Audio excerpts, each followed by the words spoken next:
Vương Phong, Lâm Nguyệt Nguyệt. Vương Phong, anh dám cúp máy tôi hả? Anh có biết cái giá phải trả là gì không?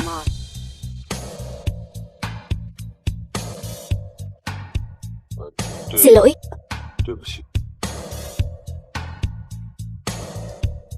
Xin lỗi mà được. Thì cần vệ sĩ làm gì? Cái này là hình phạt cho việc anh không nghe lời.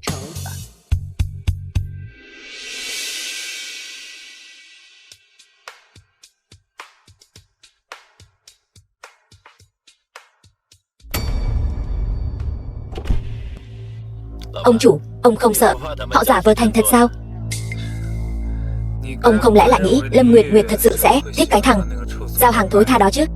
Tôi đây còn có một đoạn video đủ để hủy hoại người đó. Buổi hẹn hò đầu tiên mà anh lại dẫn tôi đi ăn cái này. Tiệm hamburger này ngon lắm đó.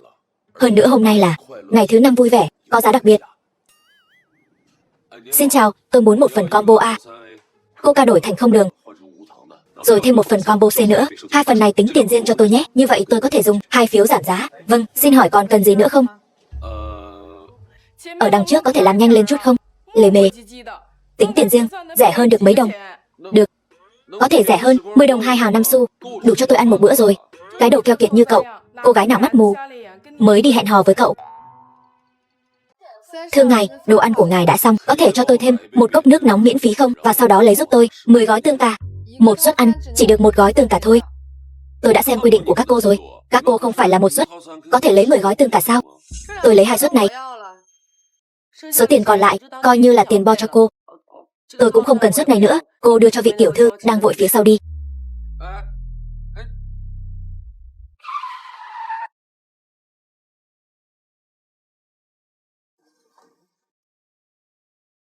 Đồ ăn ngài gọi, suất lam đới tinh tuyển hội tịch đã được mang tới. Xin hỏi bây giờ ngài dùng bữa luôn chứ? Ở đây ồn quá. Lát nữa mang lên xe vệ sĩ của tôi. Đúng rồi, cho tôi thêm một phần cá tuyết nữa. Buổi hẹn đầu nghe theo anh, sau này phải nghe theo tôi hết. Một lát nữa ăn nhanh lên. Ăn xong đi xem công chiếu phim Vợ Cũ 3 với tôi. Ngươi đang làm gì? Quần áo ta với dây chuyền ngươi mắc vào nhau. Ngươi rõ ràng là muốn thân mật với ta. Tùy ngươi vậy.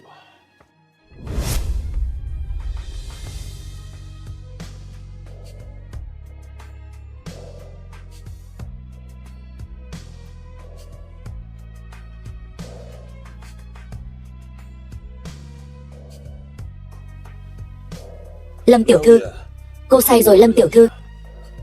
Tôi rất tỉnh táo. Có phải anh chỉ muốn về nhà với vợ mình thôi không? Đồ bạc tình. Lâm tiểu thư, tôi rót cho cô ly nước.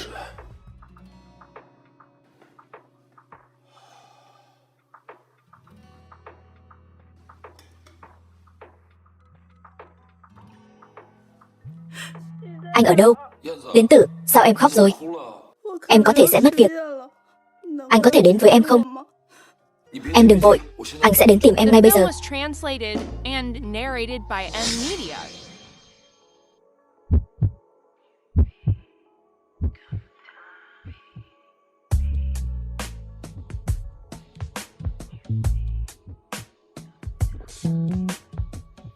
Đến đây đi.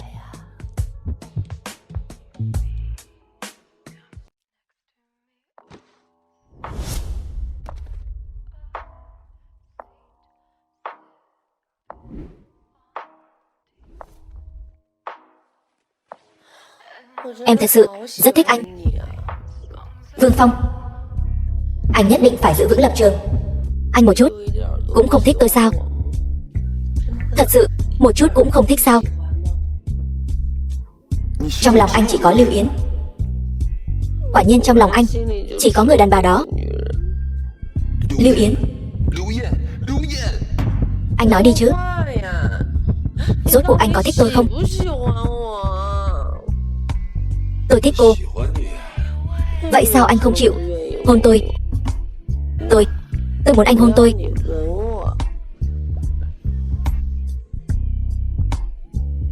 Sao anh nỡ để một cô gái bị tổn thương như vậy Cô ấy đã cầu xin anh một cách hèn mọn như vậy rồi. Không cần biết nữa. Lưu Yến, em nhất định phải tha thứ cho anh. Trong lòng anh chỉ có em. Nhưng Lâm tiểu thư như vậy thật đáng thương.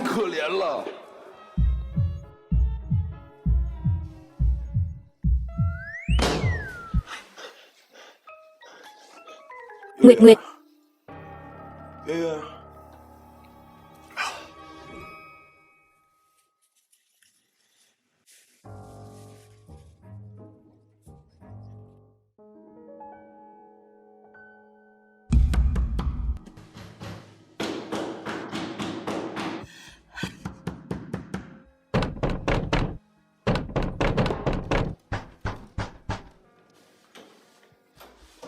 Tối qua anh đi đâu vậy? Em đợi cả đêm. Anh biết không? Lưu Yến. Được rồi, Vương Phong, bình thường đối với tôi ân cần hỏi han phải không? Đến lúc quan trọng lại không thấy người. Đừng trách tôi không cho anh cơ hội. Anh bị loại rồi. Lưu Yến, em nghe anh giải thích đã. Được. Anh không đến tìm em, lại còn chạy đi uống rượu. Giỏi rồi đấy. Không phải tôi, tối qua tôi có việc tiếp khách. Anh là một thằng giao hàng thì có việc tiếp khách gì chứ? Anh. Vương Phong. Được lắm, Vương Phong. Anh lén lút chơi gái phải không? Đó là mẹ tôi. Mẹ anh phải không? Trên cổ anh cũng là mẹ anh hôn phải không? Ngươi tránh ra cho ta. Tránh ra. Được thôi, bị ta bắt quả tang tại trận. Muốn đánh ta phải không? Mau lại xem. Đánh phụ nữ này. Xin lỗi, ta không có ý đó. Ai vậy? Dì. Dì về khi nào vậy? Lưu Yến, dì về tối qua. Thấy chưa, ta đã nói rồi mà. Ta không gạt em. Đó là mẹ ta.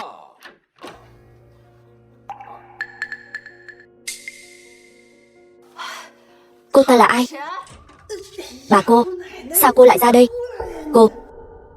Không phải anh nói nhà anh không bao giờ có đàn bà sao? Nói mau, sao giống như cái loa phát thanh vậy hả? Còn ồn nào nữa, tin ta kêu quản lý đuổi việc ngươi không?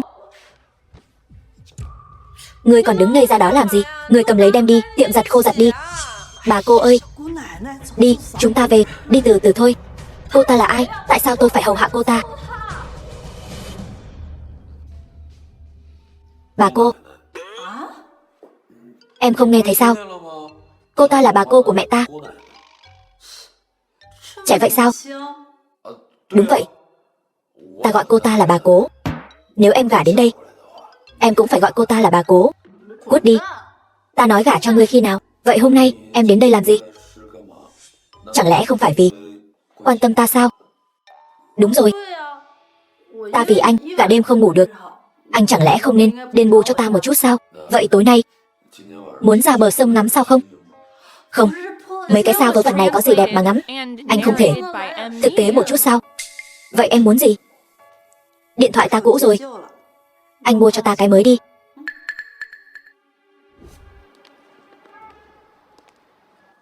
Lưu Yến, tối nay em muốn ăn gì? Tối nay ta có việc, sẽ không ăn cơm với anh. Mấy thứ này, anh giúp ta mang về nhà nhé. Ta chở em về nhé. Cái xe điện cùi bắp này. Thôi đi. Bị đồng nghiệp thấy, ta mất mặt lắm. Chúng ta cứ làm việc nghiêm túc. Có gì mà mất mặt chứ? Vương Phong, chúng ta không phải người của cùng một thế giới. Lưu Yến, chúng ta từ nhỏ lớn lên cùng nhau, sao lại không phải người cùng một thế giới chứ? Buông tay ta ra. Ngươi là ai? Dám thân mật với Debbie như vậy? Vương Phong, buông tay ra. Vương Phong, buông tay. Anh bị điên sao? Buông tay ra. Hạo Thiên ca, huynh không sao chứ? Có đau không? Debbie, hắn là ai vậy? Ta là Vương Phong. Nhà ngươi là ai? Hóa ra ngươi chính là tên giao hàng hôi hám. Vương Phong, mau xin lỗi.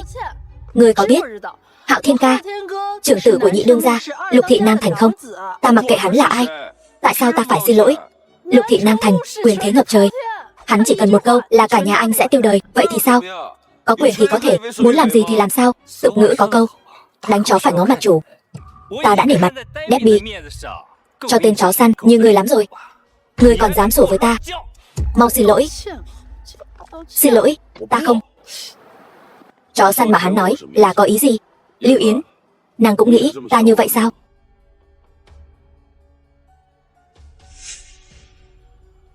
Thật đáng thương. Ngươi vẫy đuôi cho ta xem nào. Biết đâu ta sẽ cân nhắc tha cho ngươi. Ngươi. Hạo Thiên ca, huynh bớt giận. Lần trước huynh không phải nói muốn điện thoại iPhone đời mới nhất sao? Ta mua cho huynh rồi nè, còn cả cái nội y. Lần trước huynh thấy ta mặc. Lưu Yến, em là vì muốn đi theo tên này. Mau trả lại đồ ta mua cho em. Ngươi cũng chỉ đến thế mà thôi. Nào, đưa cho ngươi. Kể cả người đàn bà ta đã ngủ cũng cho ngươi luôn. Ngươi. Lục Hạo Thiên, oai phong lắm. Lâm tỷ, ngươi không lo làm vệ sĩ của ta, lại chạy ra đường vanh váo. Nếu bị cánh nhà báo chụp được thì sao? Ngươi gánh nổi hậu quả không? Vệ sĩ, tất cả đều là hiểu lầm. Lâm tỷ, tất cả đều là hiểu lầm. Vậy ý ngươi là ta vu oan ngươi? Không. Xin lỗi. Xin lỗi Lâm tỷ, không phải với ta, là với hắn. Hắn chỉ là một tên giao hàng hôi hám. Anh yêu, sao anh lại tự xách nhiều đồ thế này? Mệt lắm đấy. Phong ca, tôi sai rồi, là tôi có mắt như mù, là tôi được voi đòi ngà. Ngài hãy đại nhân đại lượng, tha thứ cho tôi. Tôi phải bồi tội cho ngài. Tôi đánh đến khi nào ngài hài lòng thì thôi. Đủ rồi. Còn ngây ra đó làm gì? Cút ngay. Cảm ơn Phong ca, cảm ơn Lâm tỷ. Hạo Thiên ca, đây chẳng phải là cái loa lớn hôm đó hả? Lâm tỷ, Lâm Nguyệt Nguyệt, cô không phải là cô gì cả. Cô là đại minh tinh Lâm Nguyệt Nguyệt. Nếu cô muốn gọi tôi là cô, tôi cũng không ngại. Vương Phong, sao anh lại quen cô ấy? Anh yêu, em không xứng sao? Anh cũng không giới thiệu em với ai cả. Tôi cũng tại tôi quá bận, không thể lúc nào cũng ở bên cạnh anh ấy. Tôi không ngại người khác thích anh, vì đàn ông xuất sắc như anh không nhiều. Đúng rồi, em gái, cảm ơn em đã ở bên cạnh anh ấy lúc tôi vắng mặt. Nhưng em phải biết, em chỉ là trò tiêu khiển lúc anh ấy buồn chán thôi. Tôi là trò tiêu khiển. Vương Phong, anh nói xem, anh chọn tôi hay chọn cô ta?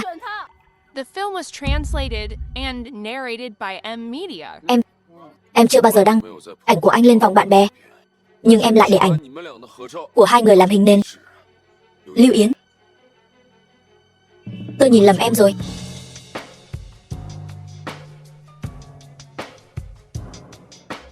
Tôi chọn Nguyệt Nguyệt.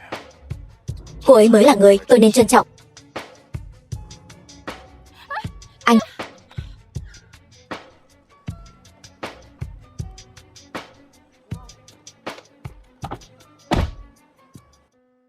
Cảm ơn cô. Không có gì, hôm qua anh chẳng phải cũng giúp tôi giải vây sao? Coi như trả ơn anh vậy. Tối nay cô có bận gì không? Tối nay nhà tôi có tiệc, tôi muốn mời cô đến cùng.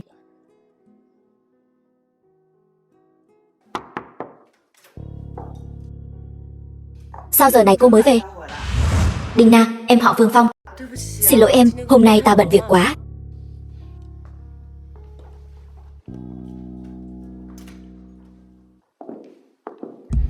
Bát cháo này là anh tôi vất vả nấu cho cô đấy.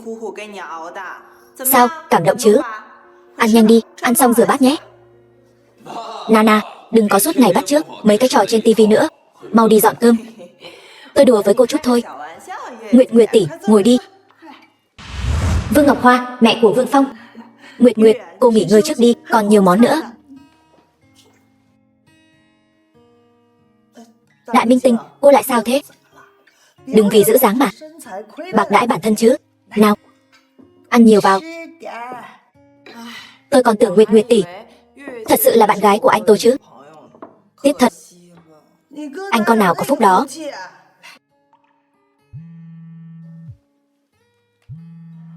Xin lỗi nhé, tôi nghe điện thoại chút.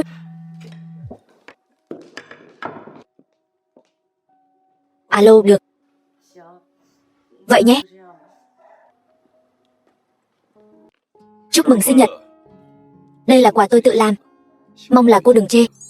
Tôi sinh ngày 15 tháng 10 năm 2000. Sinh nhật vẫn chưa tới mà. Cô không phải sinh ngày mùng 10 tháng 8 năm 1995 sao? Sao anh biết? Trong hợp đồng có chứng minh thư của cô.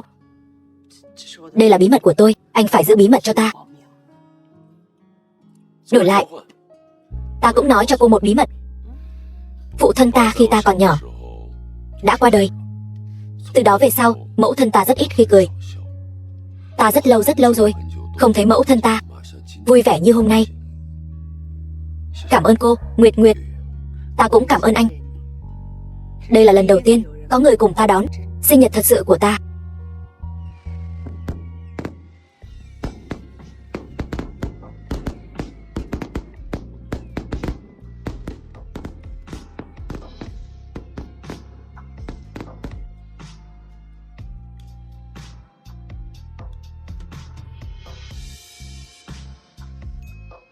Nào, hãy ước một điều ước đi.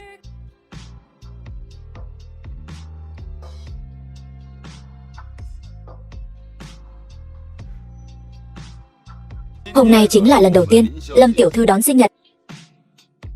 Chúc mừng cô, 1 tuổi. Vậy anh có phải chuẩn bị cho ta một nghi thức thôi nôi không? Được thôi. Cô đợi đấy. Tới rồi. Nguyệt Nguyệt tiểu thư thân mến, trong cuộc đời cô về sau, có tiền, có học thức, có giải thưởng. Xin hỏi, cô muốn gì? Ta muốn anh.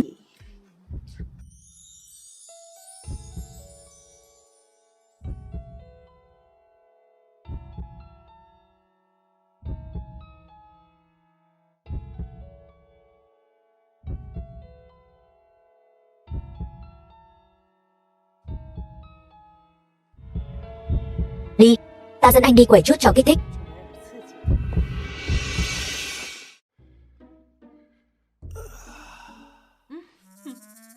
Alo, Triệu phu nhân, bà đã nghe thấy hết rồi chứ? Hai người họ là chân ái đấy. Xem ra là ta đã nghĩ nhiều rồi. Hai người quay lại đi. Triệu tiên sinh, ông đã nghe thấy hết rồi chứ? Họ là chân ái. Ta khinh, ai lại đi thích một tên giao hàng chứ? Tiếp tục nghe lén cho ta. Ngươi tới làm gì vậy? Ta tới thăm Vương Phong. Nó đang bận ở trong phòng ngủ. Vậy ta vào trong đợi vậy. Thật ngại quá. Hôm nay nhà có nhiều người, không có chỗ cho cô. Vậy ta đi. Tạm biệt Lưu Yến. Ngươi tới thì tới rồi, còn mang nhiều đồ thế này. Tâm ý ta nhận được rồi. Tạm biệt Lưu Yến.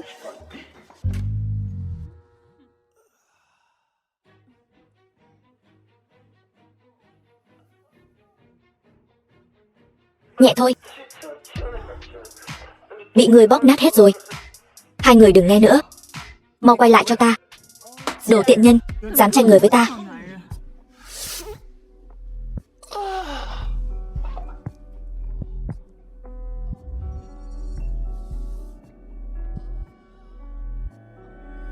Anh đó là do mỗi ngày quá lao lực, thân thể mới cứng đờ thế này. Nhẹ thôi. Bị người bóp nát hết cả người rồi. Đúng rồi, ngày mai cùng ta ăn cơm nhé.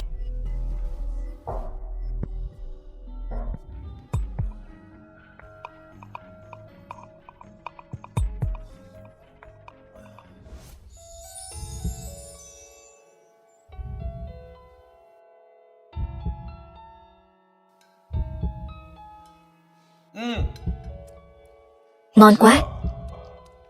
Ta thấy vẫn chưa ngon bằng món trứng xào cà chua mà mẫu thân ngươi làm.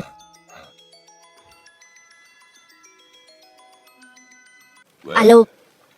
Huynh đệ, xe đậu ngoài cửa. Không được đâu, mau ra rời đi. Nguyệt Nguyệt, ta phải ra ngoài rời xe.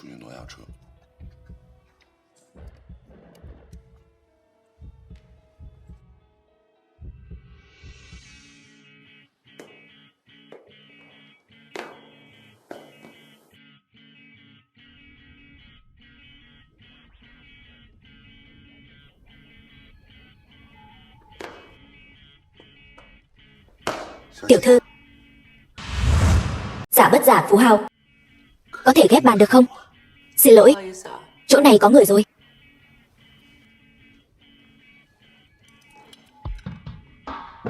Giờ hết rồi. Phục vụ tính tiền. Để ta.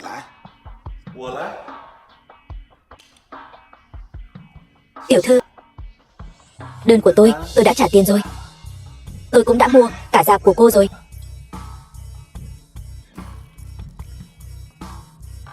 Trông trừu tượng thế. Nhà anh không có gương sao? Tự mình không biết, soi vào đi chứ. Đủ đôi đó. Tôi thích.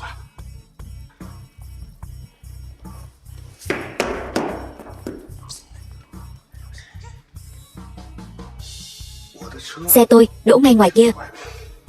Cô tự đi ra, hay là để tôi sai anh em khiêng cô ra?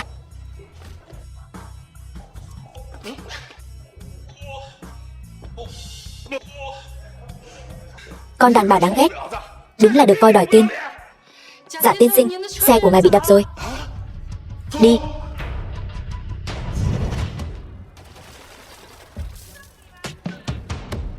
Đừng để thằng nhãi danh đó chạy thoát. Thằng shipper thối tha, dám đụng vào xe của giả gia chúng ta. Ai đập xe ta?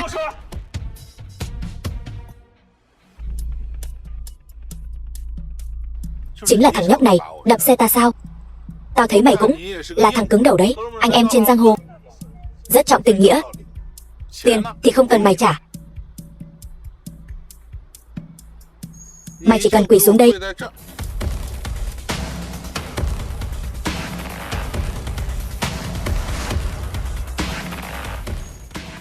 Khấu đầu 3 cái. Gọi một tiếng ba là được. Ơi, ba đây này. Gọi to lên. Giở trò với ta sao? Mày chán sống hả? Xử nó cho ta. The film was translated and narrated by M Media.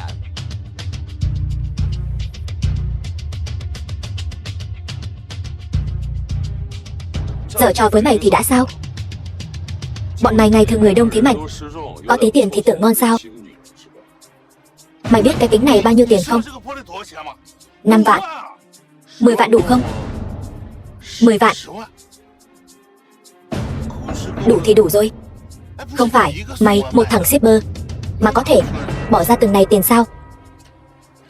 20 vạn. 30 vạn. Mày điên rồi. Dừng tay. Anh chỉ có 40 vạn tiết kiệm thôi. Anh mà đập tiếp là anh trắng tay đấy. Chỉ cần em bình an là đủ rồi. 40 vạn. Nhưng để tao thấy mày lần nữa. Tao đập không phải xe nữa đâu.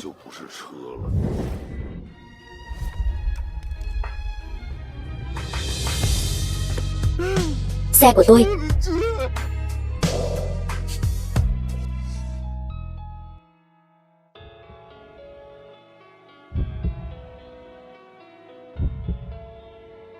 Sao vậy? Tôi lại có phóng viên chụp lén sao? Đúng rồi. Nếu bị báo chí phát hiện chúng ta không phải người yêu thật thì phiền lắm.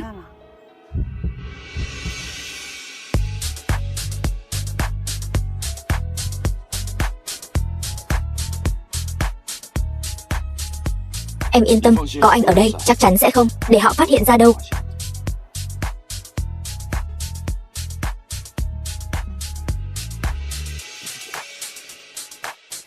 Lần này để anh dẫn em đi ăn ngon nhé.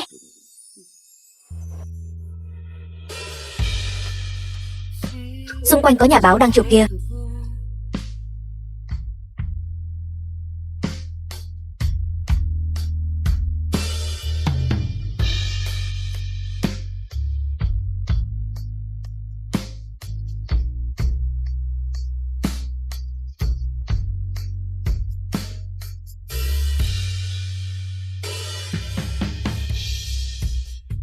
Nguyệt Nguyệt.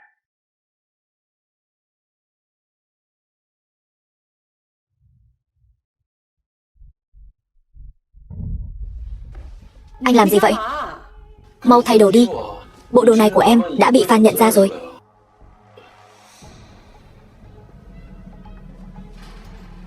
Lát nữa chúng ta tập trung ở nhà xe nhé.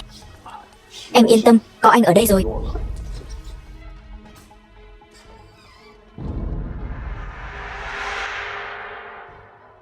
Trời ơi, hôm nay thật sự quá kích thích. Hòa lẫn giữa bao nhiêu fan mà không bị phát hiện. Em thật sự quá giỏi.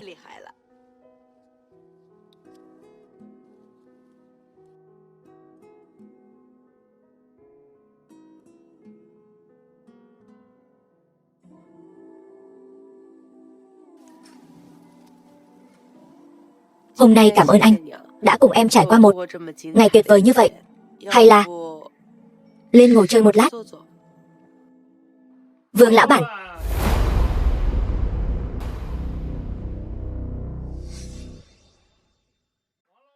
Đã lâu không gặp. Triệu Quang Diệu. 2 ngày nay, cảm ơn anh thay tôi ứng phó với truyền thông. Tôi đã sớm muốn tìm một thời gian đàng hoàng. Cảm ơn anh. Nhưng hôm nay quá muộn rồi. Tôi với Nguyệt Nguyệt đã lâu không gặp. Một lát nữa sợ làm ồn anh. Đi thong thả, không tiễn. Vương tiên sinh, về việc hợp đồng chúng ta nói chuyện. Đi thôi.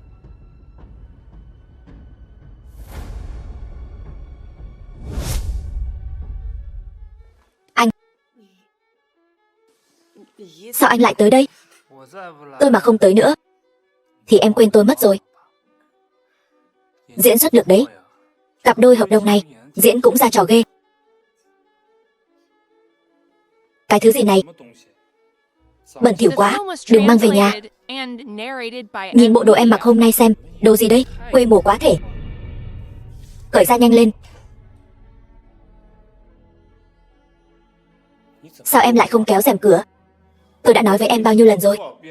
Em có biết bây giờ bên ngoài bao nhiêu nhà báo đang theo dõi em không? Bị chụp được nữa thì cả hai chúng ta tiêu đời.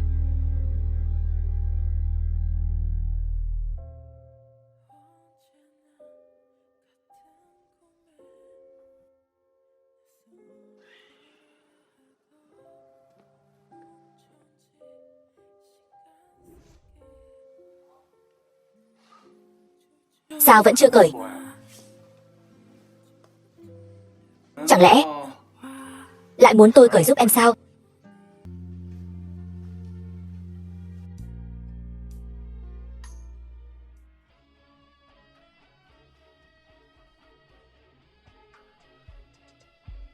Chúng ta ở bên nhau lâu như vậy rồi.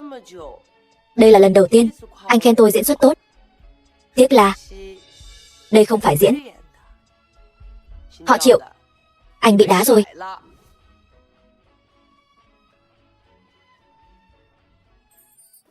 Vương tiên sinh, tôi làm vậy đều là vì muốn tốt cho anh. Theo tôi được biết, 40 vạn tiền đặt cọc của anh đã tiêu hết rồi nhỉ? Nếu bây giờ anh chấm dứt hợp đồng, anh vẫn có thể nhận được 60 vạn.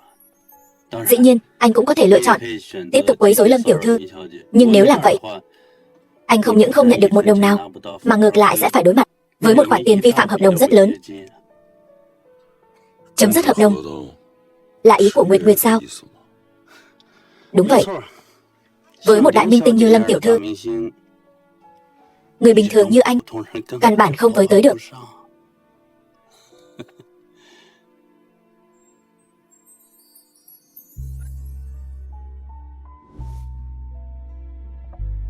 Người bình thường như anh căn bản không với tới được.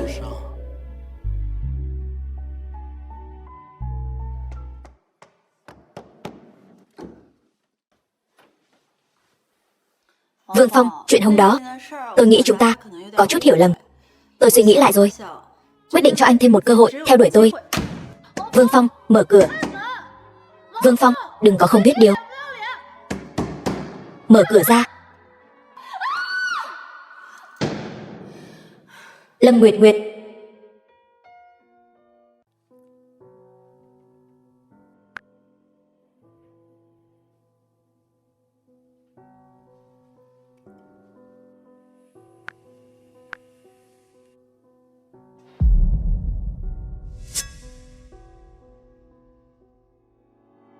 Alo, Nguyệt Nguyệt. Xin chào, số điện thoại quý khách vừa gọi. Đang bận.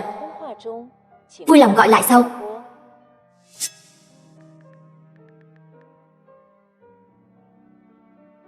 Xin chào, số điện thoại quý khách vừa gọi. Đang bận. Vui lòng gọi lại sau. 1 tháng sau. Nguyệt Nguyệt. Chào mọi người đi. Xin chào tất cả mọi người. Tôi là Nguyệt Nguyệt. Nguyệt Nguyệt. Nghe nói gần đây cô có một bộ phim mới sắp ra mắt. Đúng vậy, phim mới của tôi, Khế ước tình nhân, thứ 2 tuần sau sắp chính thức ra mắt rồi. Đến lúc đó vẫn mong các bạn mến mộ điện ảnh ủng hộ nhiều nhé. Xin chào, cho tôi một suất A Coca đổi thành không đường. Vâng, được rồi, xin hỏi quý khách còn cần gì nữa không? Cho tôi một cốc nước nóng miễn phí, rồi thêm 10 gói tương cà. Cảm ơn, được rồi. Cô Lâm, hơi ngẩng lên một chút. Hoàn hảo. Đúng. Giữ nguyên, cứ trạng thái này. Giữ nguyên.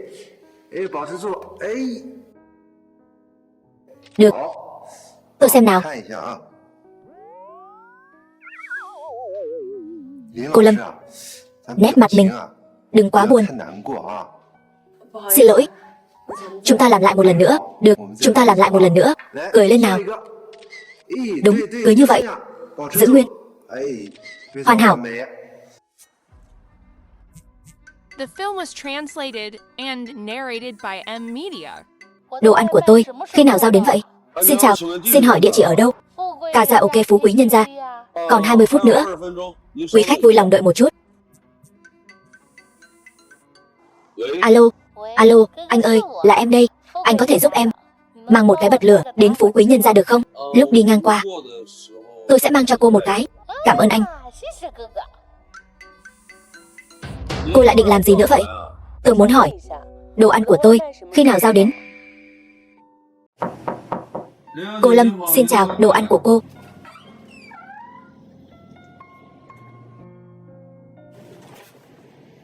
Đồ ăn này không đúng. Cô gọi một suất C, khoai tây nhỏ miễn phí, nâng cấp thành khoai tây lớn, đúng rồi. Nhưng tôi còn gọi thêm 10 gói tương cà nữa. Có thể là quán quên. Tôi đây vừa đủ. Đưa hết cho cô đây. Cảm ơn. Đợi đã.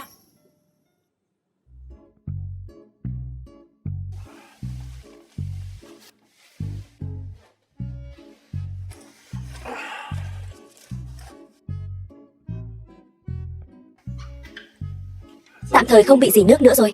Mấy hôm nữa cô tìm người sửa lại là được. Xin lỗi. Cảm ơn nhé. Áo của anh, hay là thay cái khác đi. Không sao, lát nữa ra ngoài, gió thổi một cái là khô ngay. Cái mũ của anh cũng không cần. Tôi bị hói. Được.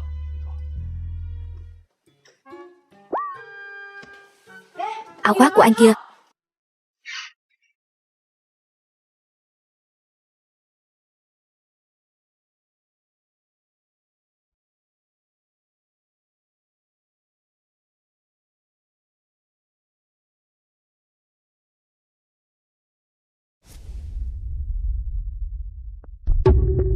Vương Phong.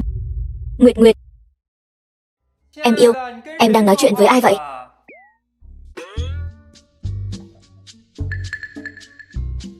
Nguyệt Nguyệt, người đàn ông này là ai vậy? Anh ấy. Xin lỗi, làm phiền rồi.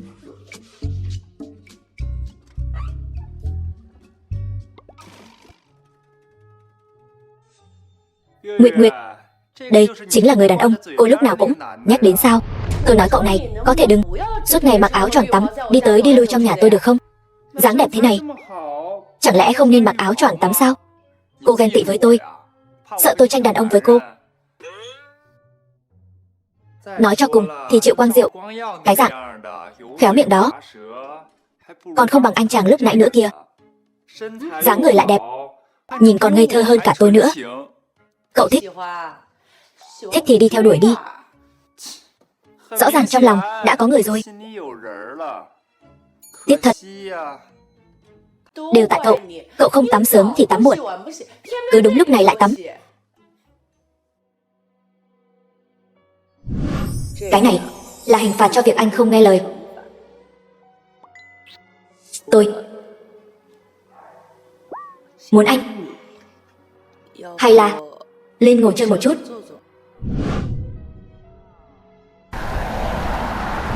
Nguyệt Nguyệt, người đàn ông này là ai vậy?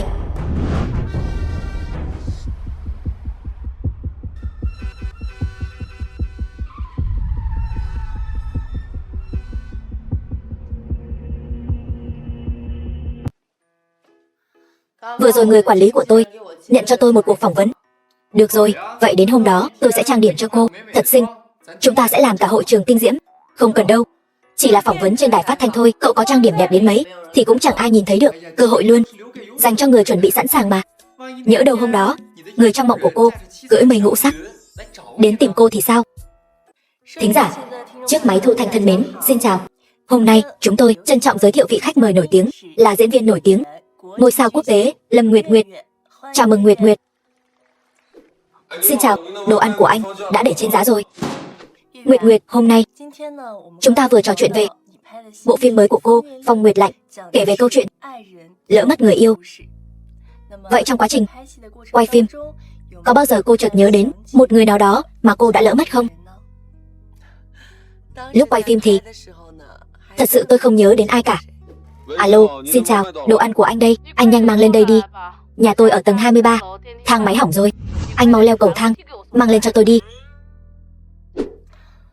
Lúc đó thì không. Vậy có nghĩa là sau khi đóng máy đã có một người như vậy rồi đúng không?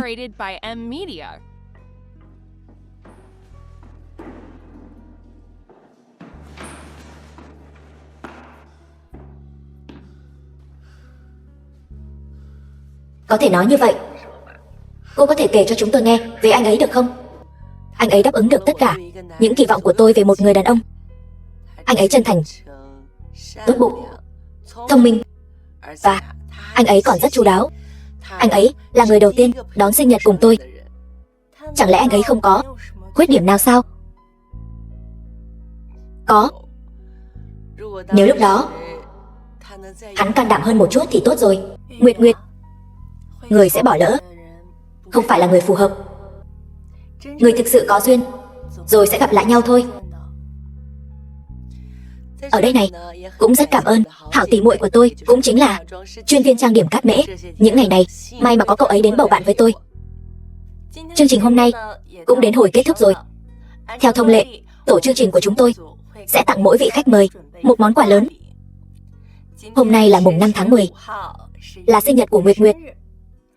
Vậy cô có điều ước gì không, Nguyệt Nguyệt? Mong anh ấy trong những ngày tháng sắp tới, mỗi ngày đều sống hạnh phúc, thuận buồm xuôi gió. Điều ước này chung chung quá, có thể cụ thể hơn một chút không? Vậy thì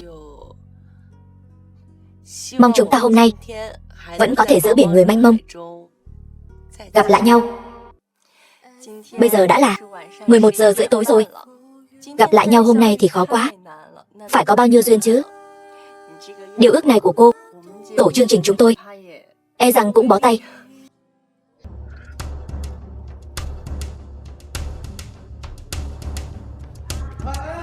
Làm gì? Bên trong là trường quay, người ngoài không được vào.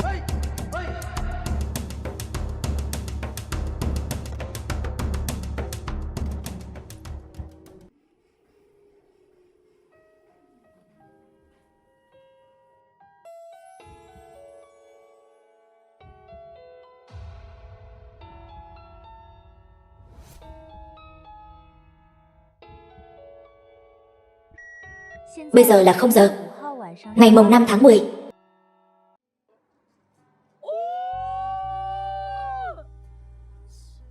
Sinh nhật vui vẻ, Nguyệt Nguyệt. Cảm ơn. Vui chứ? Vui.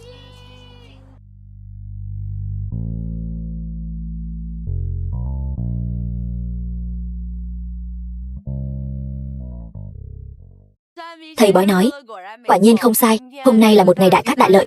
Ước gì được nấy, điều ước nào cũng sẽ thành hiện thực. Cô còn điều ước nào nữa không? Tôi đều có thể giúp cô thực hiện được. Dạo này tôi có một cảnh quay, mãi mà không quay được. Anh có thể diễn thử với tôi được không?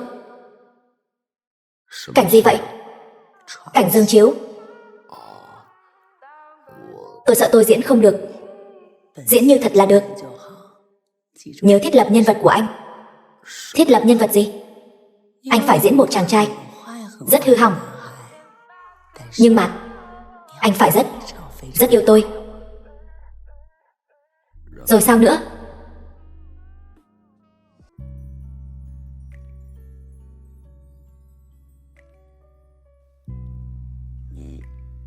Cô tỉnh rồi. Có thể bỏ tay ra trước được không? Anh, tối qua mệt lắm rồi phải không? Hay là anh nghỉ ngơi một lát đi. Lát nữa sẽ có bất ngờ cho anh.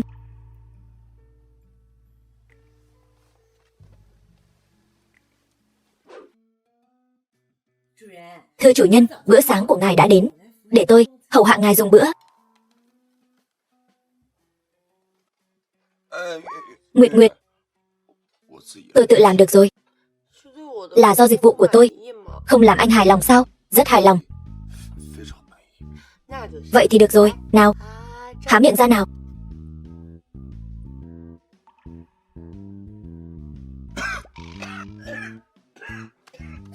Sao vậy? Không sao chứ? Không sao, chỉ là hơi mặn. The film was Không thể nào. translated and narrated by M Media. Tôi vừa mới nướng bánh mì xong. Tôi đi lấy đây. Hỏng bét rồi. Bánh mì cũng cháy khét rồi. Xem ra bữa sáng hôm nay là không ăn được rồi. Đi, đưa cô đi ăn đại tiệc.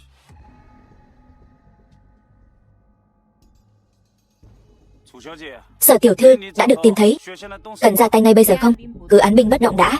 Có tình hình gì thì báo cáo ngay lập tức. Yên tâm, mọi thứ đều nằm trong tầm kiểm soát.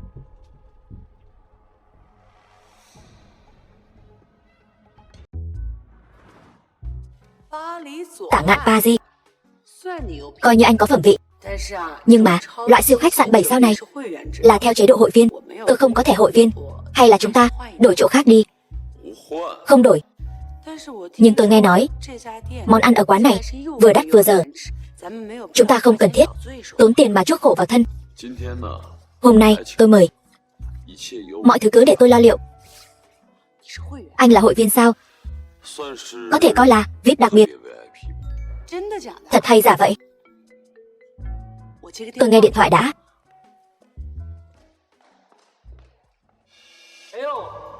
Vương ca, lâu rồi không gặp. Có chuyện gì không? Vương ca, hạ tất. Phải khách sáo như vậy, chúng ta đều là đàn ông. Chi bằng bỏ qua hiềm khích trước đây. Sau này, tôi sẽ giúp anh để ý Lâm Nguyệt Nguyệt. Anh dạy tôi cách bám víu các bà chị giàu có được không? Được thôi.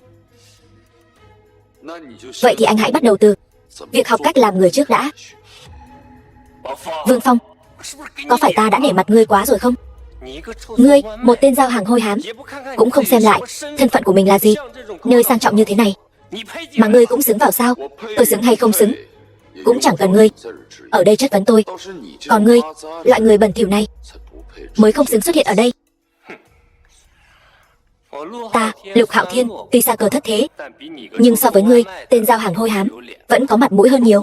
Cũng chỉ là một cái khách sạn thôi mà, ta xem ai dám cản ta. Xin chào tiên sinh, xin vui lòng xuất trình thẻ hội viên của ngài. Thẻ hội viên? Đúng vậy, chúng tôi, Tả Ngạn Paris là khách sạn theo chế độ hội viên, chỉ phục vụ hội viên. Không phải chỉ là một cái thẻ hội viên sao? Làm cho tôi một cái. Xin lỗi, thẻ hội viên của chúng tôi hoàn toàn không bán ra ngoài. Muốn trở thành hội viên, bắt buộc phải có lời mời của hội viên cũ. Ngươi cười cái gì? Cái mà Lục Hạo Thiên ta không có. Ngươi, một tên giao hàng hôi hám, làm sao có được? Tôi quả thật không có thẻ hội viên. Ngươi không có thẻ hội viên, vậy sao ngươi dám dẫn Lâm tỷ đến đây ăn đại tiệc? Ngươi lấy đâu ra tự tin vậy? Lục Hạo Thiên, hắn có thẻ hội viên không? Liên quan gì đến anh? Tôi thấy anh rảnh rỗi quá nhỉ? Tôi không phiền, hủy bỏ kỳ nghỉ của anh. Lâm tỷ, tỷ về đúng lúc lắm. Hắn ta là một tên lừa đảo. Hắn ta căn bản không có thẻ hội viên. Cẩn thận hắn ta lừa tỷ đấy. Vương Phong, đều là đàn ông với nhau cả. Ngươi không muốn tiêu tiền, những trò mèo đó tôi đều biết cả. Nếu biết điều thì người hãy thành thật với Lâm tỷ đi. Nếu không, ta sẽ không tha cho người đâu. Tôi tin Vương Phong sẽ không lừa tôi. Lâm tỷ, hắn ta là một tên lừa đảo. Sao tỷ có thể tin hắn ta chứ? Vương tiên sinh, chỗ ngài đã đặt, đã được chuẩn bị sẵn sàng. Mời ngài vào trong dùng bữa. Sao có thể? Hắn ta chỉ là một thằng giao hàng thôi. Sao có thể có thẻ hội viên được? Vương Phong là VIP đặc biệt, không cần thẻ hội viên đâu. Hiểu chưa? Làm sao có thể?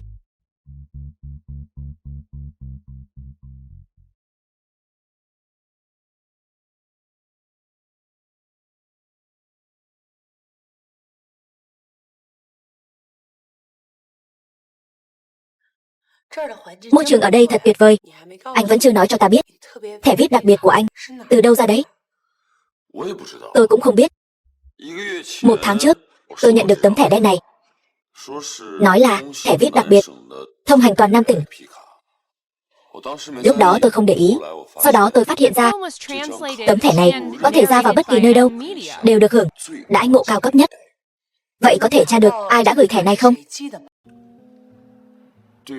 Thân phận đối phương rất bí ẩn, tạm thời vẫn chưa tra ra được. Nào,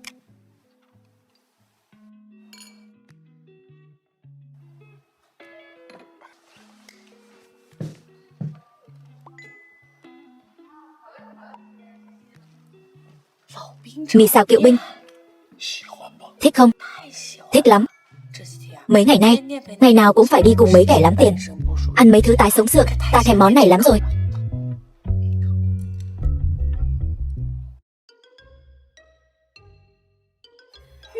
Nguyệt Nguyệt, đây chẳng phải là đại minh tinh Lâm Nguyệt Nguyệt sao?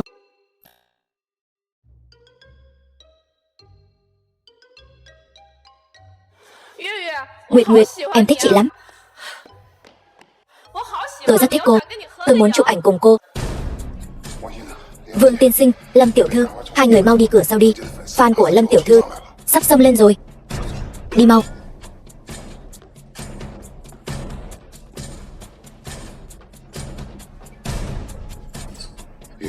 Nguyệt Nguyệt, em ở đây đợi.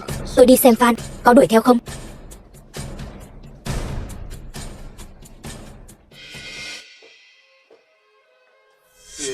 Nguyệt Nguyệt, trùng hợp quá. Họ Triệu, sao ở đâu cũng gặp anh vậy? Không ngờ, sau khi rời bỏ ta, cô sống thảm hại như vậy. Nếu cô cầu xin ta, ta vẫn sẽ cân nhắc cho cô quay lại bên cạnh ta. Không cần. Lâm Nguyệt Nguyệt, đừng có không biết điều. Ta nói cho cô biết, ta có thể nâng cô lên, cũng có thể hủy hoại cô, kể cả tên giao hàng kia của cô nữa. Không tin thì cứ thử đi. Triệu Quang Diệu, ta cảnh cáo anh, nếu anh dám động đến Vương Phong, ta không ngại cùng anh ngọc thạch câu phần. Cô biết ta muốn làm gì, gây bất lợi cho cô.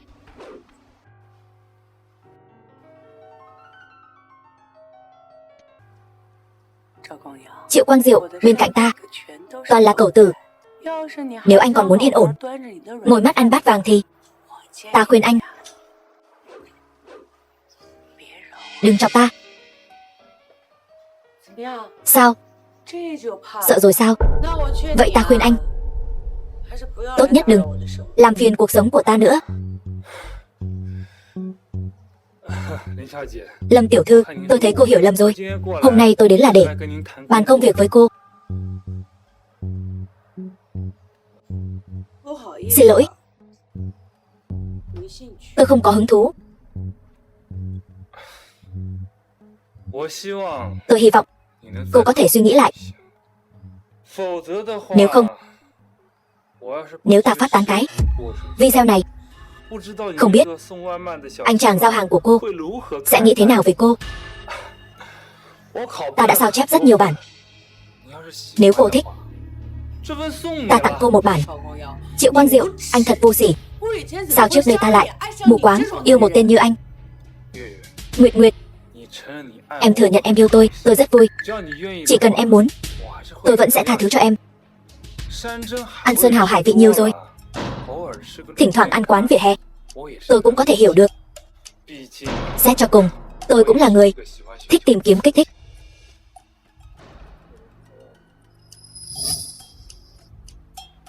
Ta tin em sẽ đưa ra lựa chọn đúng đắn nhất.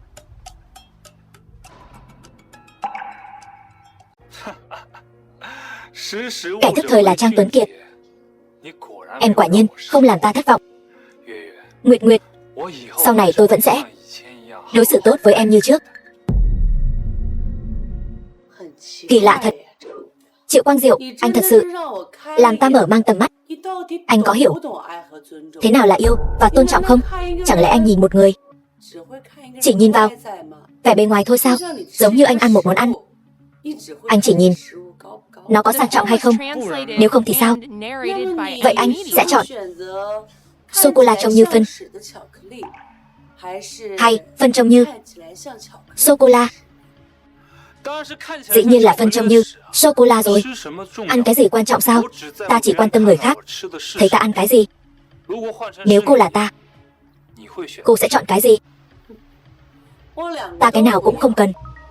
Cho dù là trở thành bạn đời của anh hay trở thành đối tác của anh, đều khiến ta cảm thấy ghê tởm. Nhặt lên. Triệu Quang Diệu, anh có thể hủy hoại ta, nhưng anh đừng hòng tiếp tục khống chế ta. Cô.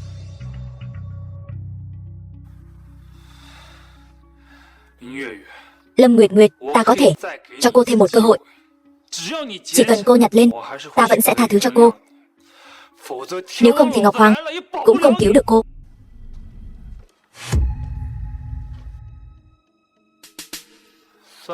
Biết điều đấy.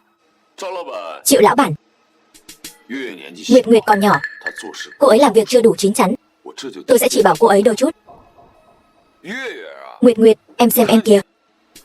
Tôi đã nói với em bao nhiêu lần rồi, đừng xả rác bừa bãi. Sao em không nghe vậy? Rác rưởi này phải ở trong thùng rác chứ, đừng như người nào đó cứ thích ra đường cái làm người ta phát úng. Anh, tôi Vương Phong, cậu tưởng cậu thật sự hiểu Lâm Nguyệt Nguyệt sao? Tất cả những gì cô ấy thể hiện trước mặt cậu đều là giả tạo thôi.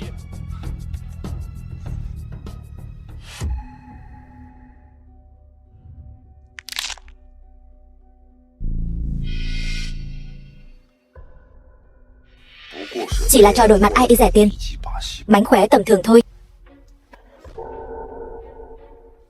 Cho dù là thật, tôi cũng tin Nguyệt Nguyệt. Cậu có tin tôi bây giờ sẽ lan truyền nó ra ngoài không? Tôi Triệu Quang Diệu, tôi nói cho anh biết, nếu anh dám phát tán nó ra ngoài, tôi sẽ cho anh biết hai chữ hối hận viết như thế nào. Được.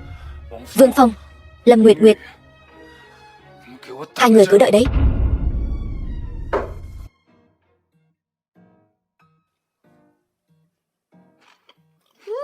Nguyệt Nguyệt, không ngờ cô lại có năng khiếu như vậy. Trình độ món cà chua xào trứng đã đuổi kịp tôi rồi. Là gì dạy tốt, chứ vụng về như tôi chân tay lóng ngóng thế này sao mà học nhanh được chứ? Đúng rồi, dì ơi, dì dạy thêm cho con vài món mà Vương Phong thích ăn nữa nhé.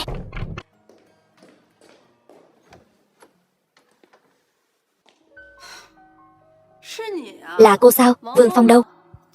Gọi anh ta ra đây, tôi có việc tìm anh ta. Anh ấy không có ở đây. Cô có việc gì có thể nói với tôi không có thời gian nói nhảm với cô. Vương Phong đâu? Mau gọi anh ta ra đây. Tôi đã nói rồi, anh ấy không có ở đây. Lâm Nguyệt Nguyệt, cô là gì của anh ta vậy? Ngày nào cũng chạy đến nhà anh ta, còn chưa xác định quan hệ mà đã muốn sống chung với người ta rồi. Xem ra tác phong của đại minh tinh cũng chẳng ra gì nhỉ. Nguyệt Nguyệt là khách tôi mời đến. Cô ấy không giống cô, không lẳng lơ đi bám lấy người dâu.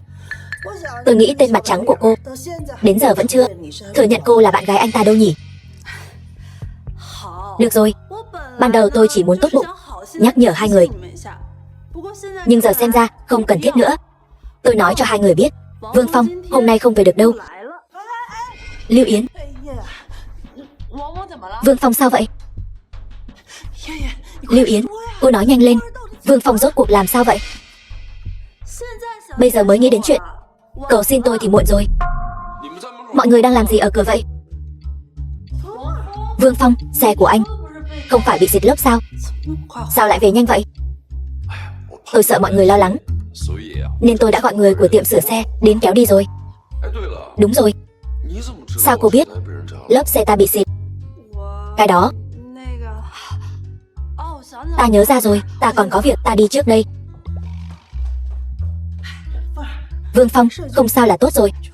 Xe con bị hỏng, ngày mai con giao đồ ăn thế nào? Ta có cách. Alo, ly cà phê tôi vừa gọi. Hạn cho anh trong vòng 5 phút, đưa tới cho ta. Nếu không ta không chỉ cho ngươi đánh giá kém, mà còn khiếu nại ngươi. Nhất định đừng khiếu nại, ta lập tức tới ngay. Giao cũng khá nhanh.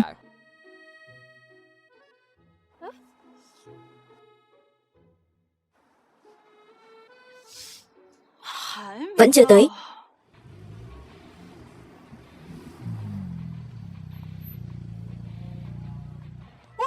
Trời ơi, sữa e sang xịn.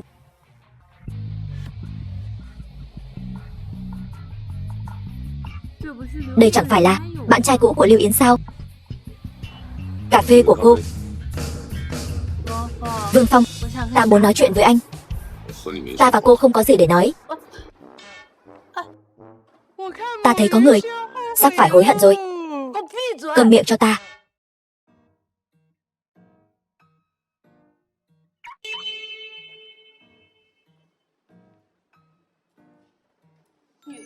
Nữ bộc Tiểu Nguyệt đến đón anh tan làm. Tiểu Nguyệt vất vả rồi, lát nữa nấu cơm khao cô.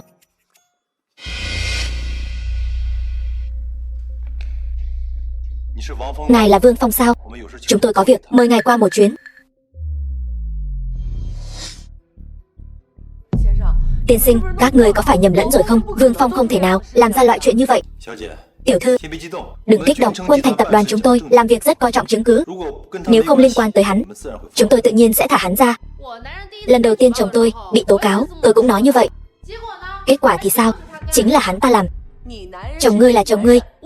Vương Phong không giống những người đàn ông khác. Này, đừng đi chứ. Thằng nhóc, gan cũng không nhỏ, dám chạy đi quấy rối Kiều Nhị tiểu thư của Quân Thành tập đoàn chúng tôi. Ta không hiểu các ngươi đang nói gì. Biết Quân Thành tập đoàn chứ? Tập đoàn tài chính lớn nhất toàn cầu, công ty đầu tư trực thuộc Tô thị gia tộc. Vậy thì có quan hệ gì với ta? Nói đi, ngươi không đàng hoàng, giao đồ ăn của ngươi chạy đi quấy rối Kiều tiểu thư, rốt cuộc có mục đích gì? Quấy rối sao? Không phải các ngươi rốt cuộc đang nói cái gì, còn giả vờ nữa hả? Ta căn bản không quen biết Kiều tiểu thư nào cả. Ngươi cứ đợi đấy.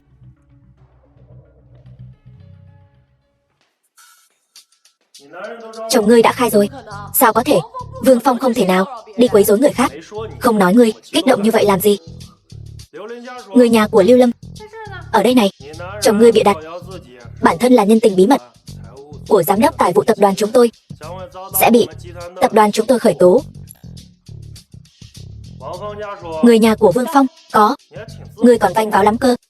Đàn ông nhà ngươi quấy rối nhị tiểu thư nhà chúng ta, nhưng mà hắn ta mồm mép, đến giờ vẫn chưa khai. Nhưng mà chúng ta có đầy cách sẽ khiến hắn nhận tội. Chuyện chưa từng làm sao mà nhận? Quả nhiên là vợ chồng. Chưa thấy quan tài chưa đổ lệ phải không? Đây chính là bằng chứng.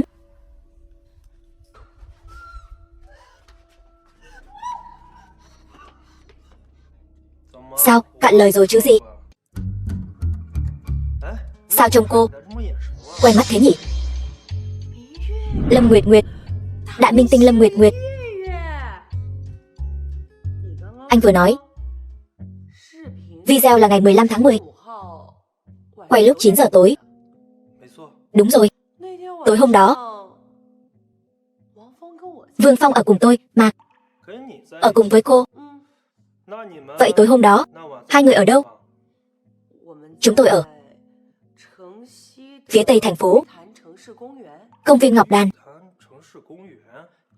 chính là khu rừng nhỏ phía tây thành phố. Tối muộn rồi, cô với Vương Phong làm gì trong rừng vậy? Chẳng lẽ...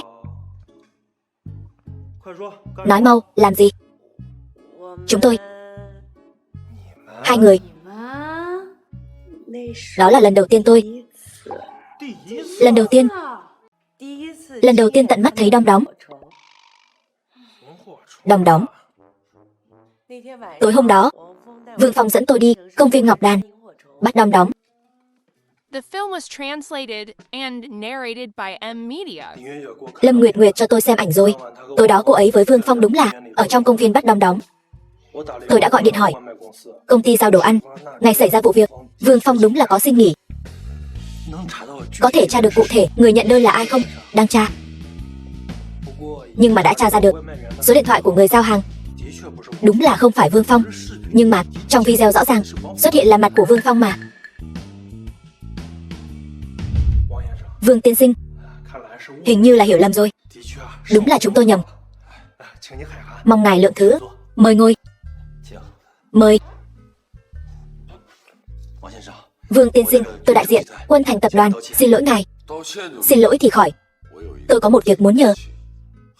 Mong hai vị có thể giúp tôi một chút. Ngài cứ nói. Chỉ cần tôi có thể giúp được, chúng tôi nhất định sẽ dốc hết sức. Hai người nói, người đàn ông trong video trông giống tôi. Tôi muốn hai vị giúp tôi điều tra rốt cuộc là chuyện gì đang xảy ra. Chuyện này cũng là điều đang làm phiền chúng tôi. Chuyện này liên quan đến sự an toàn của Kiều tiểu thư nhà chúng tôi. Quân Thành chúng tôi nhất định sẽ dốc hết sức điều tra chân tướng. Ngài cứ yên tâm, chỉ cần có bất kỳ tiến triển gì, chúng tôi sẽ báo cho ngài ngay lập tức. Mẹ con về rồi. Về rồi. Sao hôm nay về muộn thế? Mẹ con hỏi mẹ một chuyện này, con có anh em nào khác không? Không, mẹ chỉ có mỗi một đứa con trai cưng là con thôi. Vậy có anh em họ hàng nào không? Anh em họ hàng sao? Vâng, tại vì bạn con nó nói gặp một người rất giống con, nên con nghĩ liệu có phải là... Không có đâu. Họ hàng bên nội của con đã mất từ lâu rồi. Mẹ chắc chắn chứ? Rất chắc chắn. Vậy bố con tên gì? Sao tự nhiên lại hỏi chuyện này? Con Vương Phong, con nhớ kỹ cho mẹ. Từ giờ trở đi, ở trong nhà này, con không được nhắc đến bố con nữa. Cứ coi như người này chưa từng tồn tại.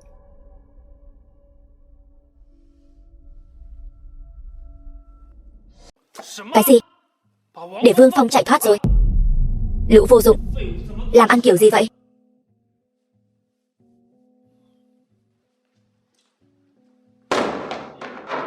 Triệu tiên sinh, bình tĩnh nào. Ông bảo tôi bình tĩnh. Tôi đã cho hắn ta những 100 vạn. Ông biết hắn ta lấy tiền của tôi làm gì không? Đi về vãn người phụ nữ của tôi, đập xe của tôi. Ông còn bảo tôi bình tĩnh. Còn Lâm Nguyệt Nguyệt nữa, cái con đàn bà không biết điều đó. Tôi hạ mình năn nỉ cô ta. Cô ta lại mỉa mai tôi. Triệu tiên sinh, xem ra ông rất ghét cả hai người họ. Luật sư Lưu, chẳng lẽ tôi thể hiện chưa đủ rõ ràng sao? Vậy anh có muốn cho Vương Phong này một lần nữa trắng tay, còn Lâm Nguyệt Nguyệt phải hối hận, khóc lóc cầu xin anh tha thứ không?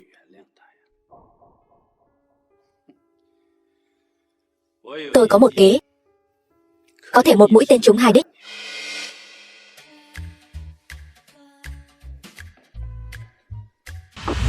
Tần Di Phi, fan tư sinh của Lâm Nguyệt Nguyệt. Nguyệt Nguyệt tỷ, em mang đồ diễn của chị tới rồi đây. Em là nhà tạo mẫu mới sao? Trước đây chị chưa gặp em bao giờ.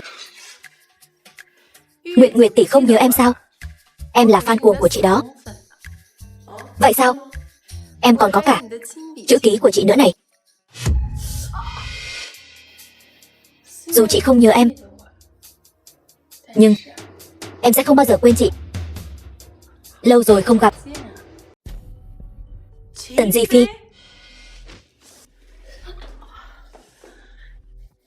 Gương mặt của cô. Sao? Tôi sang Hàn Quốc phẫu thuật thẩm mỹ theo khuôn mặt của cô đó. Thế nào? Đẹp không? Chuyện trước kia tôi đã bỏ qua rồi. Tại sao cô còn đeo bám tôi mãi thế? Đừng mạnh tay thế. Đau lắm. Nguyệt Nguyệt tỷ, lần này em không phải đang theo dõi chị đâu. Giờ em cũng là diễn viên rồi. Đùa chút thôi mà. Sao chị hung dữ vậy? Đùa. Cô làm fan cuồng của tôi những 3 năm trời. Cạy khóa của ta, ngủ trong bồn tắm của ta, mặc quần áo của ta, còn quăng quần lót vào trong ấm nước của ta. Ngươi nói với ta ngươi đang đùa sao? Nguyệt Nguyệt tỷ, đừng giận dữ như vậy mà. Đã nhiều năm rồi, ta sớm đã nghĩ thông rồi. Ta đã không còn mê luyến người nữa. Ta quyết định trực tiếp biến thành ngươi. Ngươi trực tiếp nghỉ hưu an dưỡng là được rồi. Ngươi chẳng phải sớm đã muốn rút khỏi giới giải trí rồi sao? Cô mơ đi. Đợi lát nữa trận đấu đầu tiên chính là chúng ta đóng đối thủ. Chúng ta còn phải lên sân khấu trình diễn nữa chứ. Nhưng ngươi yên tâm, ta đã tìm người sắp xếp. Vai diễn của chúng ta đâu vào đấy rồi. Xem, ta đây diễn đại tiểu thư xinh đẹp, còn ngươi thì diễn người hầu của ta. Thế nào, có phải rất phù hợp với thân phận của chúng ta? Rất xứng phải không? 30 phút sau.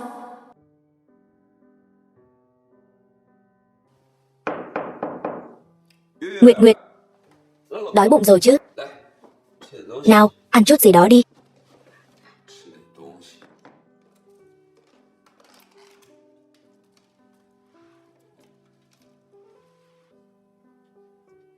Sao vậy? Chẳng lẽ ban giám khảo nhãn lực lại kém đến vậy sao? Xin lỗi. Là ta ăn nói vụng về quá, lại khiến cô buồn lòng rồi.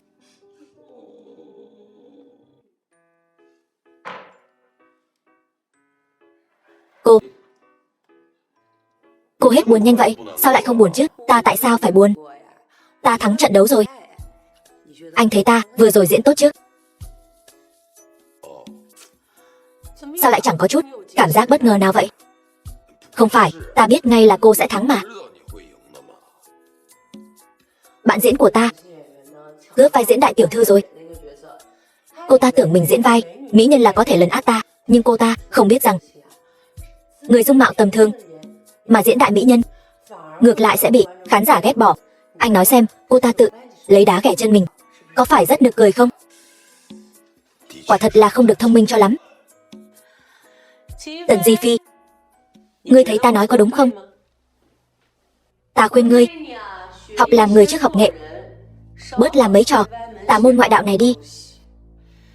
Cảm ơn Nguyệt tỷ, thật là được dạy bảo.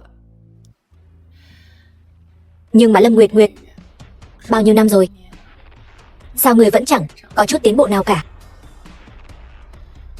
Để ngươi thắng trận đầu tiên chỉ là một phần trong kế hoạch của ta mà thôi. Tiếp theo, chúng ta cứ chờ xem.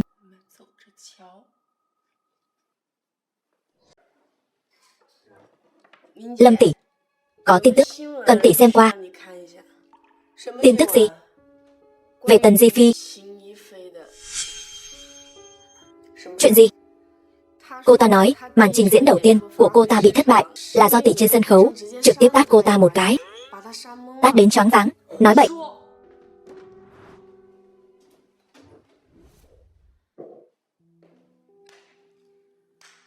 Tần tiểu thư, màn kịch trên sân khấu này diễn chẳng ra gì cả. Vở diễn dưới sân khấu diễn cũng ra trò đấy chứ.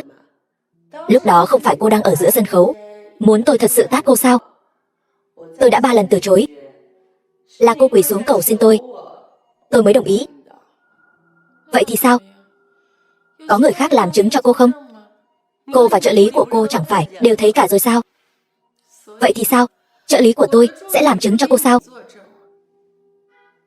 Nguyệt tỷ, lần sau gặp chuyện này cẩn thận một chút. Dù sao chuyện này cô nói không rõ đâu. Sàn nhà trơn quá. Cô xem, cô ngã rồi kìa. Xung quanh đây cũng chẳng có ai, không ai làm chứng cho cô. Biết làm sao bây giờ? Cô đúng là đã khôn hơn rồi đấy, nhưng vẫn chưa đủ tàn nhẫn. Đàn bà như cô, ngày ngày chìm đắm trong tình yêu, một bụng oán khí, vĩnh viễn không thể nào tàn nhẫn được. Nếu cô thực sự có bản lĩnh thì đánh tôi đi. Cô im miệng đi. Tôi chưa từng thấy ai lại xin ăn đòn như thế. Cô đánh tôi đánh cô thì đã sao? Tôi muốn đánh cô không phải chỉ 1-2 ngày rồi. Biết thế, tôi ở trên sân khấu đã đánh cô thêm vài cái rồi. Khuôn mặt của tôi sang Hàn Quốc làm 300 vạn đấy. Lâm Nguyệt Nguyệt, tôi liều với cô.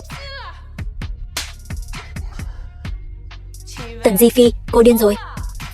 Lâm Nguyệt Nguyệt, mau dừng tay lại cho tôi. Lâm Nguyệt Nguyệt, đánh người trên sân khấu thì thôi đi, bây giờ cô lại còn chạy đến phòng trang điểm của người khác để xả giận. Cô có phải quá kiêu ngạo rồi không? Đạo diễn, đừng nói to như vậy, tôi sợ. Không sao, có tôi ở đây, sau này sẽ không ai dám bắt nạt cô nữa. Lâm Nguyệt Nguyệt, cô đừng có ỷ vào mình là bậc tiền bối trong giới giải trí mà bắt nạt người mới. Nếu không phải trợ lý của Di Phi kịp thời cầu cứu tổ chương trình, cô có phải đánh mất mạng người ta rồi không? Đạo diễn, cứu người nào lại dẫn theo cả đống phóng viên thế này? Rõ ràng là một cái bẫy đang chờ ngài sập đấy. Cô đánh người còn lý lẽ sao? Cô xem, cô đánh Di Phi ra nông nỗi này rồi. Minh tinh nổi tiếng Lâm Nguyệt Nguyệt, ta diễn viên mới trong phòng trang điểm, diễn viên mới Tần Di Phi rơi lệ tại hiện trường.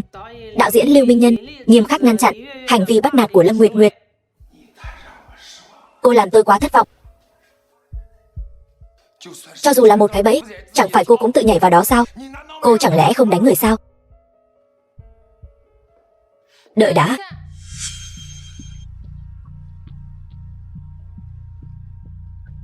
Nguyệt tỷ, tôi mong cô được hạnh phúc. Như vậy cô sẽ không có nhiều oán khí như vậy, có thể làm người tốt.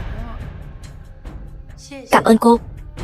Ta cũng tặng người một câu, mong người trước tiên học làm người đi đã.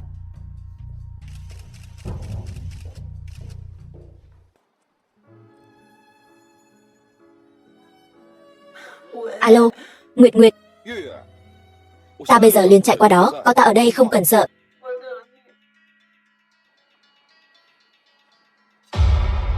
Tiên sinh, gia chủ nhà ta có việc muốn mời ngài bàn bạc. Nguyệt Nguyệt tỷ, người có phải ở đây không? Chẳng lẽ tự mình trốn ở bên trong lén lút khóc sao? Nguyệt Nguyệt tỷ, người có chuyện gì cứ nói ra, cho ta vui vẻ một chút.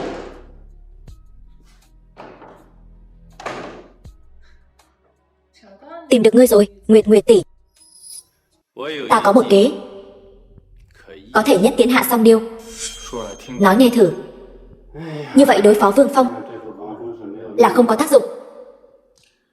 Hắn vốn dĩ chẳng có gì, còn có cái gì sợ mất nữa chứ? Còn có Lâm Nguyệt Nguyệt, phí hết tâm tư đi che chở hắn, không tự lượng sức. Đánh rắn phải đánh 7 tấc. Vương Phong quan tâm nhất cái gì? Cái gì? Lâm Nguyệt Nguyệt chứ còn gì nữa. Thay vì phí tâm tư đi đối phó Vương Phong, không bằng trực tiếp bôi nhọ danh tiếng của Lâm Nguyệt Nguyệt. Đợi cô ấy không còn là cái minh tinh cao cao tại thượng kia nữa. Đến lúc đó, Vương Phong còn muốn cô ấy nữa không? Đến lúc đó, tình yêu, sự nghiệp của Lâm Nguyệt Nguyệt đều không còn nữa. Nàng ấy chẳng phải khóc lóc kêu gào qua cầu xin anh tha thứ cho cô ấy sao? Cao tay, thật sự là cao tay.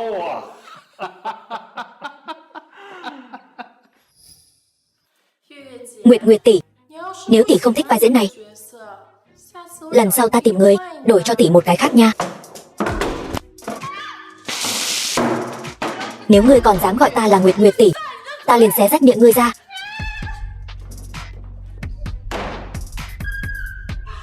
Lâm Nguyệt Nguyệt, cho ngươi lắm mồm, ngươi đừng đánh nữa. Cái bô của ngươi đã đổ lên đầu ta rồi. Ta cứ đánh ngươi một trận ra trò rồi nói sau.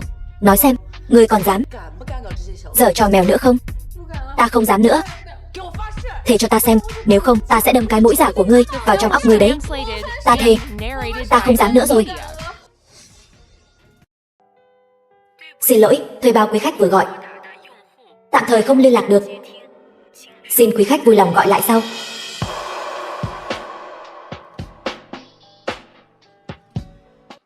Nguyệt Nguyệt tỷ. Lâm tiểu thư. Sao cô vẫn chưa về? Tôi đang đợi bạn trai tôi đến đón tôi. Muộn thế này rồi mà vẫn chưa đến. Liên quan gì đến cô? Nếu cô không có việc gì thì mau đi đi. Thì đừng ở đây gây phiền phức cho người khác. Tôi cũng đang đợi bạn trai tôi đấy. Lâu rồi không gặp. Lâm tiểu thư. Triệu Quang Diệu, tôi đã nói rất rõ ràng rồi. Tôi sẽ không ký hợp đồng với công ty của anh. Tôi e là cô hiểu lầm rồi. Tôi đến đón nghệ sĩ của công ty chúng tôi, Tần Di Phi. Cô ấy cũng giống như cô, đều là những diễn viên rất có thiên phú. Hơn nữa, hai người trông cũng có vài phần giống nhau. Tuy nhiên cô ấy vẫn cần học hỏi từ bậc tiền bối như cô. Dù sao Tần Di Phi cũng trẻ hơn cô nhiều. Vậy chúng ta sẽ không làm lỡ thời gian của Lâm tiểu thư đứng ngoài trời lạnh nữa. Tôi còn phải đưa Tần tiểu thư về. Xét cho cùng có những người thà ngồi khóc ở ghế sau xe giao đồ ăn, cũng không muốn cười trong xe mạch. Cô thấy có kỳ lạ không? Xin lỗi, thuê bao quý khách vừa gọi. Vương Phong, anh đã hứa sẽ đến mà. Chẳng lẽ anh cũng lừa tôi sao? Diễn viên xuất sắc Trung Quốc mùa 1. Lễ trao giải cuộc thi diễn xuất sẽ khai mạc sau nửa tiếng nữa. Quý vị khách mời hãy chuẩn bị sẵn sàng. Lâm lão sư, lát nữa lên sân khấu, cần ngài mặc bộ trang phục biểu diễn lần trước tôi đã mang đến cho ngài rồi. Được rồi, cảm ơn. Vừa rồi chúng ta đã công bố Á quân của cuộc thi diễn xuất lần này. Tiếp theo sẽ long trọng giới thiệu quán quân mùa đầu tiên của cuộc thi diễn xuất lần này. Đó chính là nữ diễn viên nổi tiếng Lâm Nguyệt Nguyệt. Xin mời quý vị cho một tràng pháo tay để chào đón Lâm Nguyệt Nguyệt tiểu thư. Sao cô ta lại ăn mặc như vậy mà lên sân khấu được nhỉ? Chắc chắn là muốn gây chú ý, muốn câu view rồi. Thật là không có điểm dừng. Chúng ta hãy cùng chúc mừng một lần nữa Lâm Nguyệt Nguyệt tiểu thư giành được giải thưởng cao quý. Lâm Nguyệt Nguyệt tiểu thư trong phần biểu diễn đã dùng diễn xuất tinh tế của mình để dẫn đầu và giành được ngôi vị quán quân, thật sự là xứng đáng với danh hiệu. Xin chúc mừng. Tôi muốn tố cáo lý do Lâm Nguyệt Nguyệt có thể giành quán quân là vì thứ 6 tuần trước, tại một khách sạn cao cấp, cô ta đã giao dịch quyền sắc với nhà sản xuất chương trình. Cô đang nói bậy bạ gì vậy? Cô có bằng chứng không? Tôi đương nhiên có bằng chứng.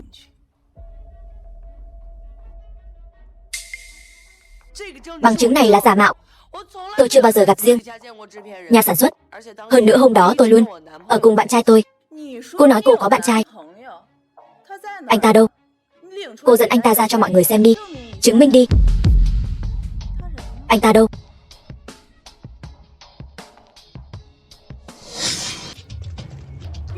Đừng quay nữa, mọi người đừng quay nữa.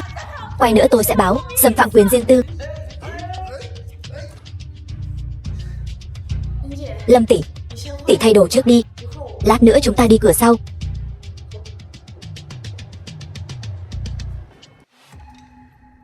Quần áo của tôi đâu? Tôi vừa treo ở đây mà, sao lại không thấy nữa rồi? Dì ơi, quần áo chúng tôi để ở đây đâu rồi? Dì có thấy không? Lúc nãy chuyên viên trang điểm nói đồ đạc trong phòng này đều không dùng nữa, nên tôi đã vứt hết đi rồi. Dì vứt đi đâu rồi? Tôi vứt vào thùng rác rồi. Xe rác vừa đến lấy đi rồi. Tất cả đều bị lôi đi rồi. Bọn người này quá đáng lắm rồi. Giờ phải làm sao đây?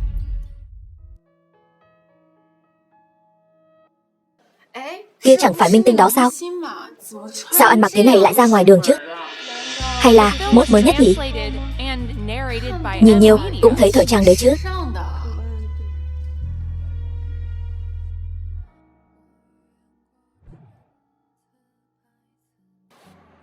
Tôi thích Nguyệt Nguyệt. Cô ấy mới là người tôi nên trân trọng. Sinh nhật vui vẻ. Chỉ cần em bình an là đủ rồi.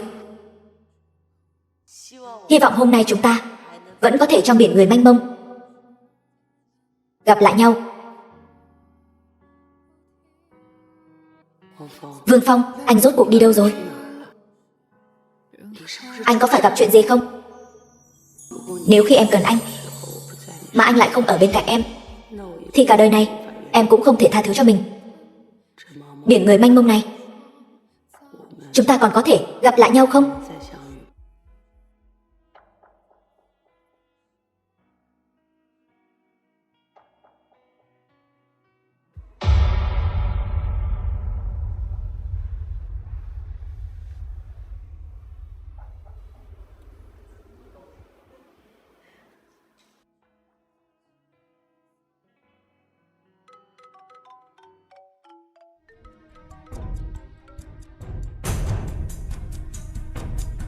Lâm tiểu thư, 300 vạn, chuẩn bị xong chưa?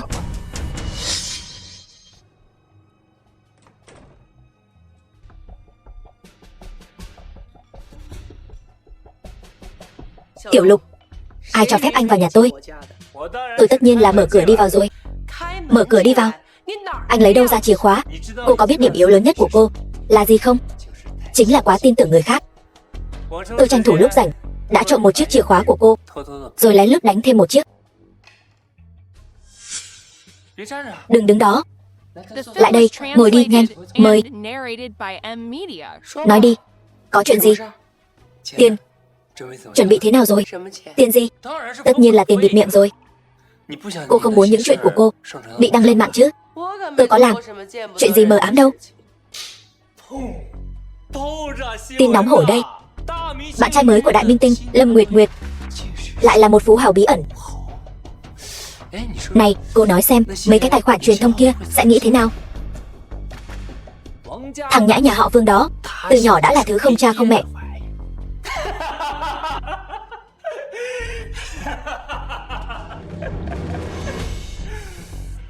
Lâm tiểu thư, nếu công chúng biết được bạn trai của cô không phải phú hào gì cả, mà là một người giao hàng thì sao? Vậy thì sao? Vậy thì danh tiếng của cô tiêu tan hết rồi. Cô nghĩ fan của cô sẽ nghĩ sao trong mắt họ? Lâm Nguyệt Nguyệt cao quý lạnh lùng, lại là bạn gái của một anh chàng giao hàng.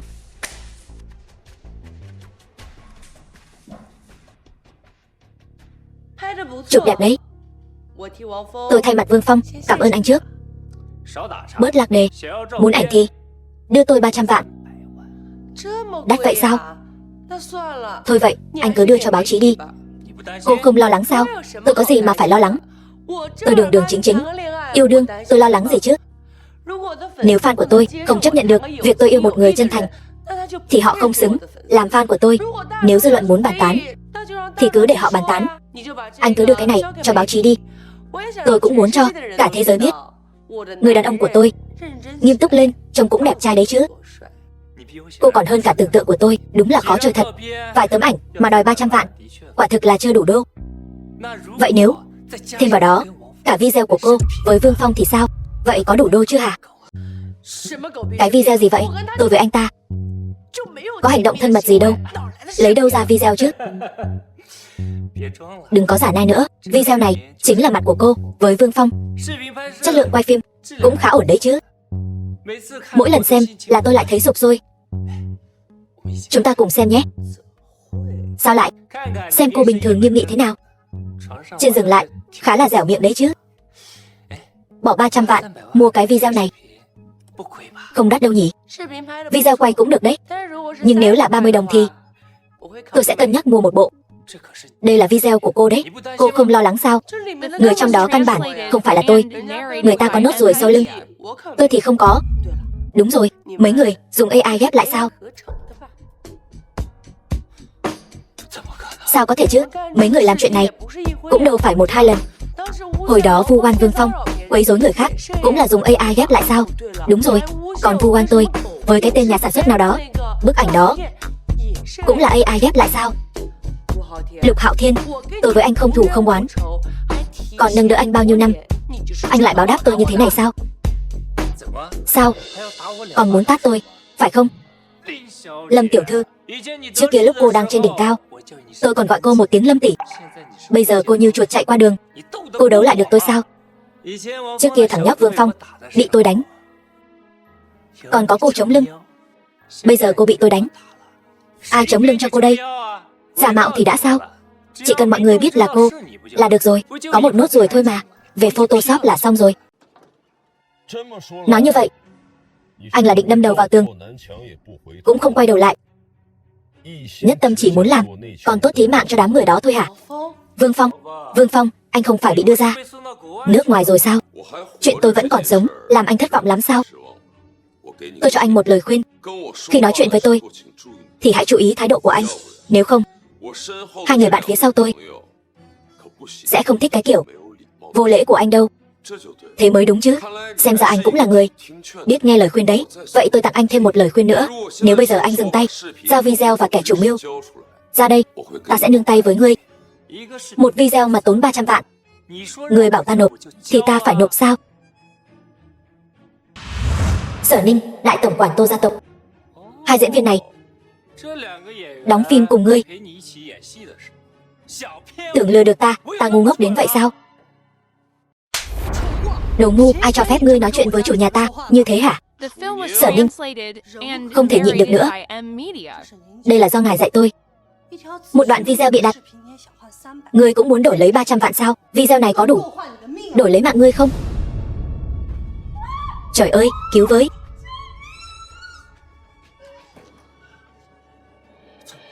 Sao có thể? Sao các ngươi lại có cái này? Giúp kẻ ác chuốc họa vào thân. Lục Hạo Thiên, ta không phải chưa từng nhắc nhở ngươi. Ta bảo ngươi sớm nói ra.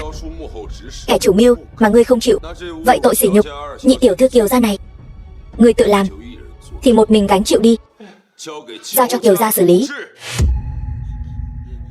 Vương ca, Lâm tỷ, tha cho tôi đi, đừng giao tôi cho Kiều gia. Giao cho Kiều gia thì tôi trầu trời mất. Kiều gia sẽ không lấy mạng ngươi đâu. Kiều gia chỉ khiến ngươi sống không toàn thây thôi. Lâm tỷ, coi như nể tình tôi với cô bao nhiêu năm nay, không có công cũng có khổ. Cô nương tay đi, tôi cái gì cũng làm. Tôi khai chính là Triệu Quang Diệu sai khiến tôi làm. Nghe được cái tên này từ miệng ngươi, thật sự khiến ta thấy càng ghê tởm hơn. Ta đã nói rồi, bỏ cái bàn tay bẩn thỉu của ngươi ra khỏi người bạn gái ta. Biết trước như vậy, tại sao lúc đầu lại làm? 3 phút trước là cơ hội sống sót cuối cùng dành cho ngươi. Đáng tiếc ngươi chấp mê bất ngộ. Lôi đi. Khoan đã, tôi có lời muốn nói. Vương Phong, ta không biết ngươi dựa vào cách nào mà bám víu được Kiều gia. Kiều gia đúng là thế gia nhất nhì Nam tỉnh, nhưng nhà Triệu Quang Diệu cũng không phải hạng xoàng. Triệu phu nhân là một trong những người nắm quyền, rất có tiếng tăm ở Đế Kinh, nhà họ Tô. Ngươi cũng không muốn đắc tội với người có quyền thế như vậy đâu. Đế Kinh Tô gia, đúng, chính là Đế Kinh Tô gia. Nếu là kẻ thù của tập đoàn tài chính như vậy, ngươi nghĩ ngươi sẽ có kết cục tốt đẹp sao? Ta còn tưởng ngươi là một tên ngốc hoàn toàn, không ngờ còn có thể nói ra 1-2 câu có đầu óc.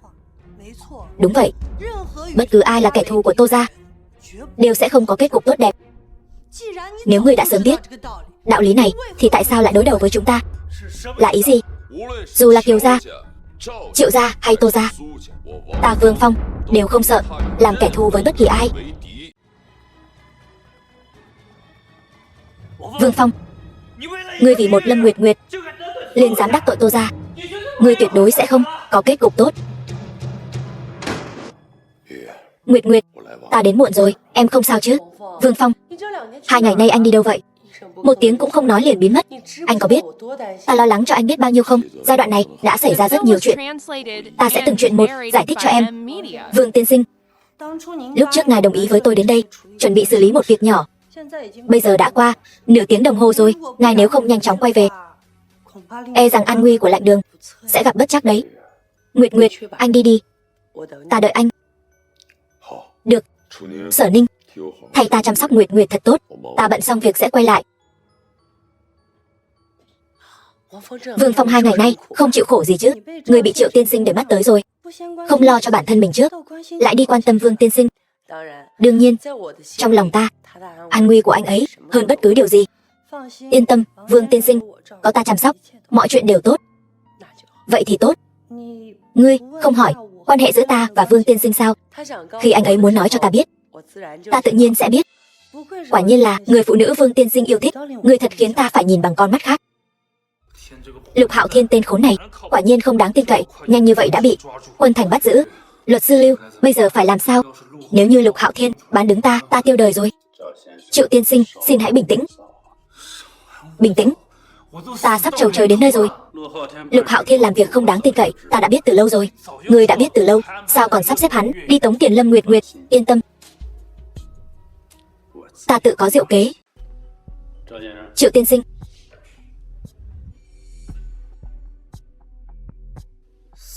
Tứ Hải Thương hội, ai mà không biết. Tứ Hải Thương hội là do Quân Thành lập ra. Người bảo ta đến Tứ Hải Thương hội. Luật sư Lưu, ngươi sợ ta mất mạng chưa đủ nhanh sao? Triệu tiên sinh, lúc này nếu ngươi không xuất hiện, chẳng phải sẽ tỏ ra ngươi rất chột dạ sao? Hơn nữa, cho dù ngươi chạy, ngươi có thể chạy đi đâu? Với thế lực của Kiều gia, sớm muộn gì cũng sẽ bắt ngươi về.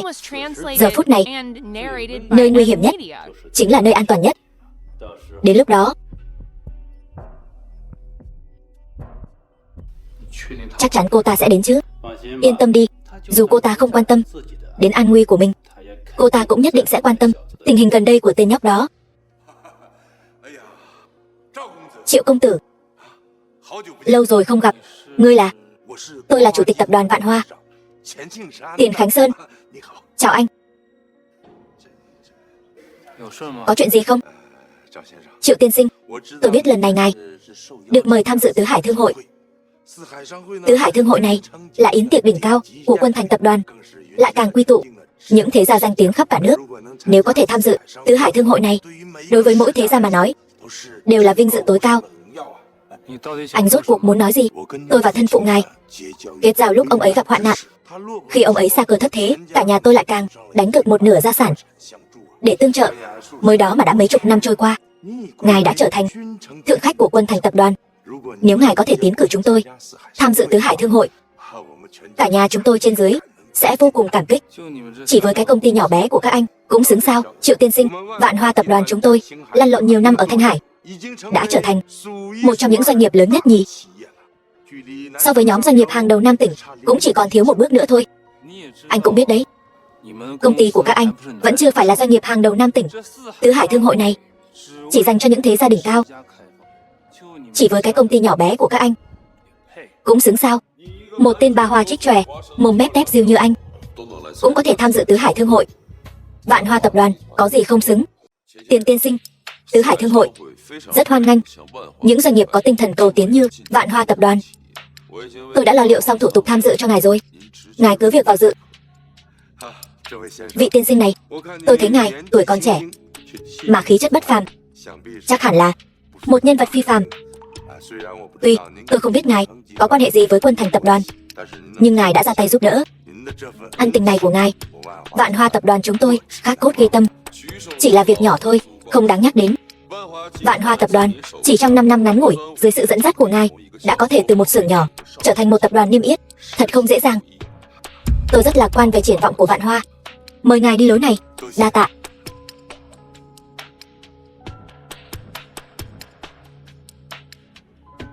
Vương Phong, sao anh lại tới đây? Tứ Hải Thương hội là do tôi tổ chức.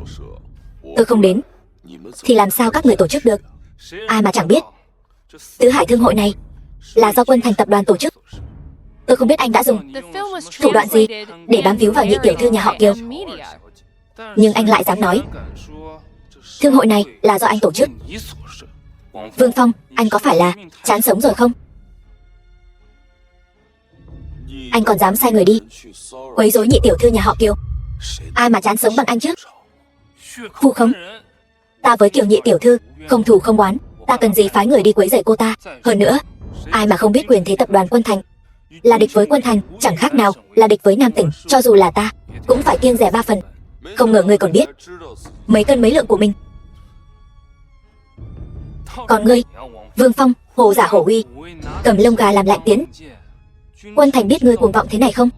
Nhà chúng ta với Kiều lão gia tử cũng coi như là chỗ quen biết cũ. Đến lúc đó ta sẽ cho Kiều lão gia tử biết một con cún mà ông ta nuôi lại muốn leo lên đầu của ông ta. Kiều Tùng Đô, ngươi với ông ta chắc không thân thiết gì đâu nhỉ? Ngươi vậy mà dám trực tiếp gọi đại danh của Kiều lão gia tử. Ta đã nói rồi, Tứ Hải Thương hội là vì ta mà lập nên. Ta có thể đến là vinh hạnh của Kiều Tùng Đô. Được thôi, Vương Phong, hy vọng lát nữa ở thương hội khi gặp Kiều lão gia tử, ngươi vẫn có thể cuồng vọng thế này, vẫn còn nhớ những lời ngươi vừa nói. Không nhớ cũng không sao, ta có thể tường tận kể lại giúp ngươi, chuyển lời cho Kiều lão gia tử. Được thôi, chỉ là e là ngươi không có tư cách gặp mặt Kiều Tùng Đô. Tư cách? Ta không có tư cách. Ngươi đang nói gì vậy? Ngươi chỉ là tên giao hàng thối tha. Nói như vậy, ngươi có phải nên cảm ơn ta không? Những gì ngươi đang có, tất cả đều là nhờ ta ban cho. Không có ta, ngươi có thể tiếp xúc với giới thượng lưu, ngươi vẫn là một thằng nhóc nợ nần chồng chất. Không có ta, ngươi vẫn còn ở ngoài đường lớn, hứng gió Tây Bắc mà giao hàng đấy. Nói như vậy, vậy ta cũng coi như là cha mẹ tái sinh của ngươi rồi. Nếu ta bảo ngươi quỳ xuống, khấu đầu 2 cái, gọi một tiếng ba ba, cảm ơn cũng không quá đáng đâu nhỉ? Con trai, nếu ngươi không muốn để ta kể lại bộ dạng thảm hại của ngươi cho Kiều nhị tiểu thư biết, thì mau quỳ xuống cho ta, bồi lễ tạ lỗi. Tạ lỗi? Ngươi đùa ta sao? Tạ lỗi? Thả lão tử ra, nếu không. Tạ lỗi? Quá tam ba bận. Xin lỗi.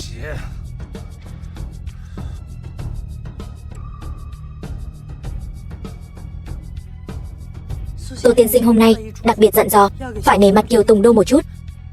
Hay là thôi, Tứ Hải Thương hội là một đại hội lớn của Quân Thành, ta thật sự không muốn làm phiền niềm vui tao nhã của Kiều lão gia. Họ Triệu kia, hôm nay người thật may mắn, một cái khấu đầu chỉ đổi được một cái mạng quèn thôi.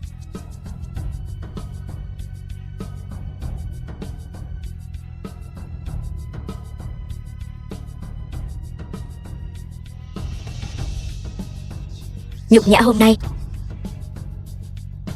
ta thế nào cũng phải báo.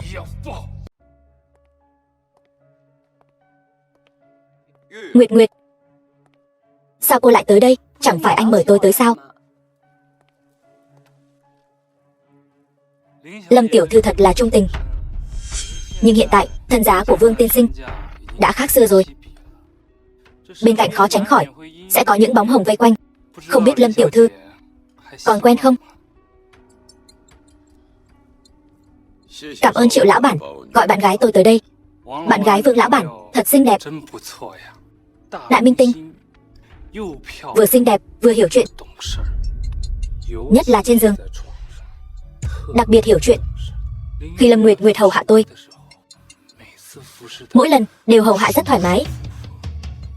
Vương Phong chơi người đàn bà tôi chơi rồi, cảm giác thế nào? Họ Triệu kia, vừa rồi Vương tiên sinh ở dưới lầu nói với ngươi thế nào? Nhanh như vậy đã quên rồi sao? Kẻ ăn nói hàm hồ thì nên rửa sạch cái miệng của ngươi đi.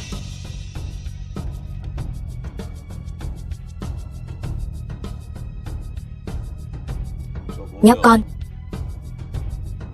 tôi đảm bảo đây là lần cuối cùng tha thứ cho ngươi.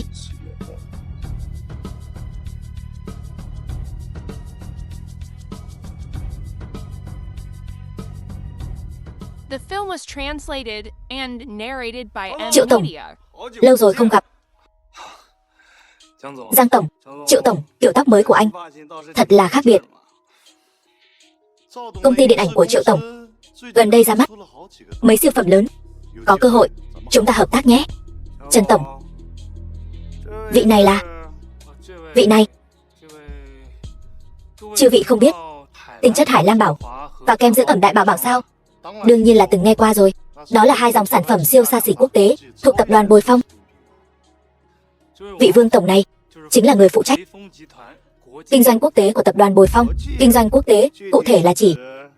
Xin lỗi, cái này e rằng không tiện nói với mọi người. Có gì không tiện nói?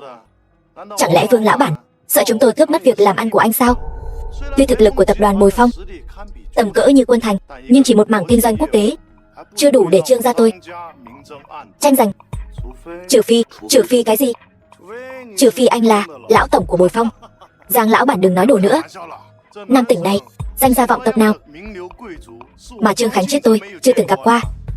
Hậu bối vô danh tiểu tốt nhà họ Vương này sao có thể là lão tổng của Bồi Phong được? Trương tổng nói đúng. Nếu anh không phải lão tổng Bồi Phong, vậy thì là cái gì? Cái kinh doanh quốc tế mà anh vừa nói, e rằng là mua hộ chứ gì. Thằng nhóc, bị tôi nói trúng rồi chứ gì. Làm mua hộ cũng có thể coi là kinh doanh quốc tế sao? Tứ Hải Thương hội này đều là hào kiệt Nam tỉnh tới đây. Một kẻ làm mua hộ như anh thì lấy đâu ra tư cách ngồi vào đây? Vị Vương lão bản này nói mình làm kinh doanh quốc tế. Nếu nói làm mua bán hộ cũng được tính là kinh doanh quốc tế, chẳng phải là khiến người ta cười cho rụng răng sao? Giang lão bản, đúng là để anh nói trúng rồi. Cậu thẳng thắn thật đấy, lại dám trước mặt mọi người thừa nhận làm ăn hợp pháp. Tôi có gì không thể nói. Làm mua bán hộ kiếm được mấy đồng còn không bằng nhà họ Giang tôi bố thí cho ăn mày. Cái thằng họ Vương này không biết đạp phải thứ bậy bạ gì mà lọt được vào Tứ Hải Thương hội này. Chắc là dựa vào việc mua bán hộ cho Kiều Nhị tiểu thư chứ gì. Triệu Quang Diệu, những lời tôi vừa nói chắc là anh quên hết rồi. Không dám. Lời Vương tổng nói tôi nào dám quên. Cái Tứ Hải Thương hội đường đường chính chính này đều là lập ra vì Vương tổng đấy. Vương tổng, đây là do chính miệng anh nói với tôi mà. Tứ Hải Thương hội là để nghênh đón thiên kim của Kiều tiên sinh, Kiều gia nhị tiểu thư mà thành lập. Ai mà chẳng biết, ai mà chẳng hay. Vị hậu sinh này, lời anh nói đúng là rất ngông cuồng. Anh có biết ngay cả đế kinh Tô gia cũng phải nể mặt Kiều gia 3 phần không? Quân Thành tập đoàn này với Tứ Hải Thương hội này há lại là thứ mà anh có thể đắc tội được sao? Còn anh vừa rồi là ý gì? Chẳng lẽ anh thật sự làm mua bán hộ? Anh, một kẻ làm mua bán hộ, lại còn muốn xông vào Tứ Hải Thương hội này? Bảo vệ, tôi muốn kiểm tra thân phận của người này. Vương Phong là khách, đi cùng tôi. Lâm tiểu thư, nửa tháng trước, tuy cô là diễn viên, nhưng dù sao cũng từng là ảnh hậu.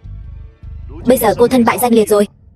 Đồ hạ lưu, đừng có chạy ra làm trò cười cho thiên hạ nữa. Tứ Hải Thương hội không phải lúc nào cũng là nơi mà lũ mèo mà gà đồng có thể vào được.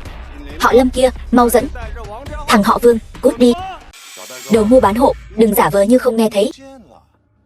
Biết điều thì tự cút đi, nếu không bảo vệ sẽ lôi ra ngoài. Mọi người đều mất mặt. 1 phút. Nếu các người xin lỗi, tôi có thể cân nhắc cho các người một con đường sống. Cái gì?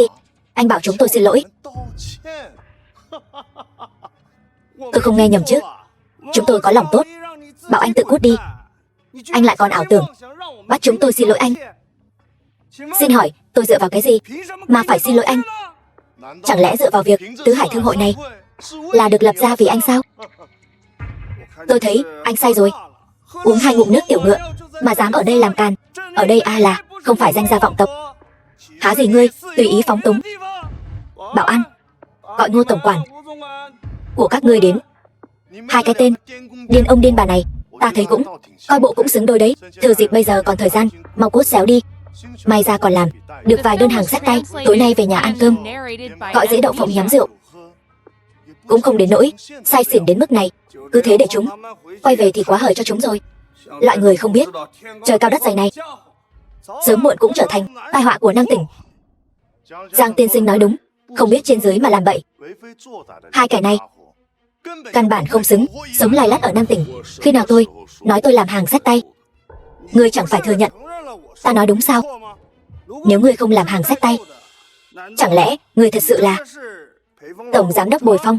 Khoan đã, Giang lão bản, biết đâu vị Vương tiên sinh này thật sự có khả năng là ông chủ đứng sau tập đoàn Bồi Phong. Nếu tôi thật sự phải thì sao? Nếu ngươi thật sự phải, tôi dập đầu 3 cái cho ngươi. 3 cái không cần, 1 cái là đủ. Nhiều quá ta cũng sợ giảm thọ. Ngươi còn nửa phút, đủ cho các ngươi dập đầu xin lỗi. Thời gian cũng đủ cho ngươi chạy trốn. Lát nữa Ngô tổng quản đến, e là ngươi muốn chạy cũng chạy không thoát. Mọi người làm sao vậy?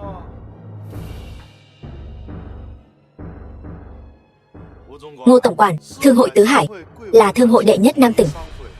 Vậy mà loại chuột nhắt vô danh này cũng xứng vào đây. Mỗi vị khách của thương hội Tứ Hải đều là do tôi đích thân gửi thư mời. Sao ta không nhớ? Nhân vật như ngươi vào bằng cách nào? Tôi vào từ cổng chính.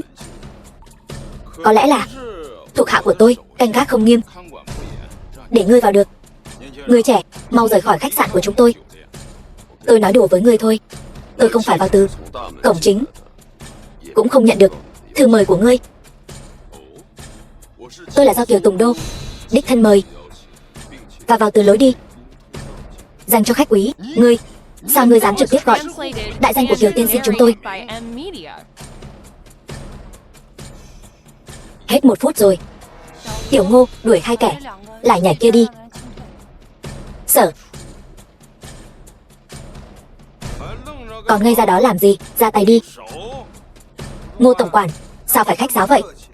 Gọi người lôi chúng xuống dưới là được rồi. 2 kẻ cuồng vọng vô tri. Tôi vừa nãy có lòng tốt bảo các người cút ngay, cứ phải đợi Ngô tổng quản đích thân đến đuổi các người ra ngoài. Nói đủ chưa? Ngươi là ai? Dựa vào đâu mà nói chuyện với ta? Trông cũng có chút nhan sắc. Biết điều thì ta khuyên ngươi mau xin lỗi Giang tổng. Nếu Giang tổng vui, có khi còn tha cho ngươi một mạng. Nếu không thì nói đủ rồi thì cút nhanh đi. Còn ngây ra đó làm gì? Ra tay. Ngươi đang nói đùa gì vậy? Ta chính là gia chủ Giang gia ở Nam tỉnh. Ngươi dám bảo ta cút?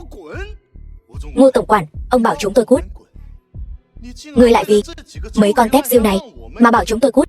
Trương gia chúng tôi dù sao cũng là danh gia vọng tộc ở Nam tỉnh.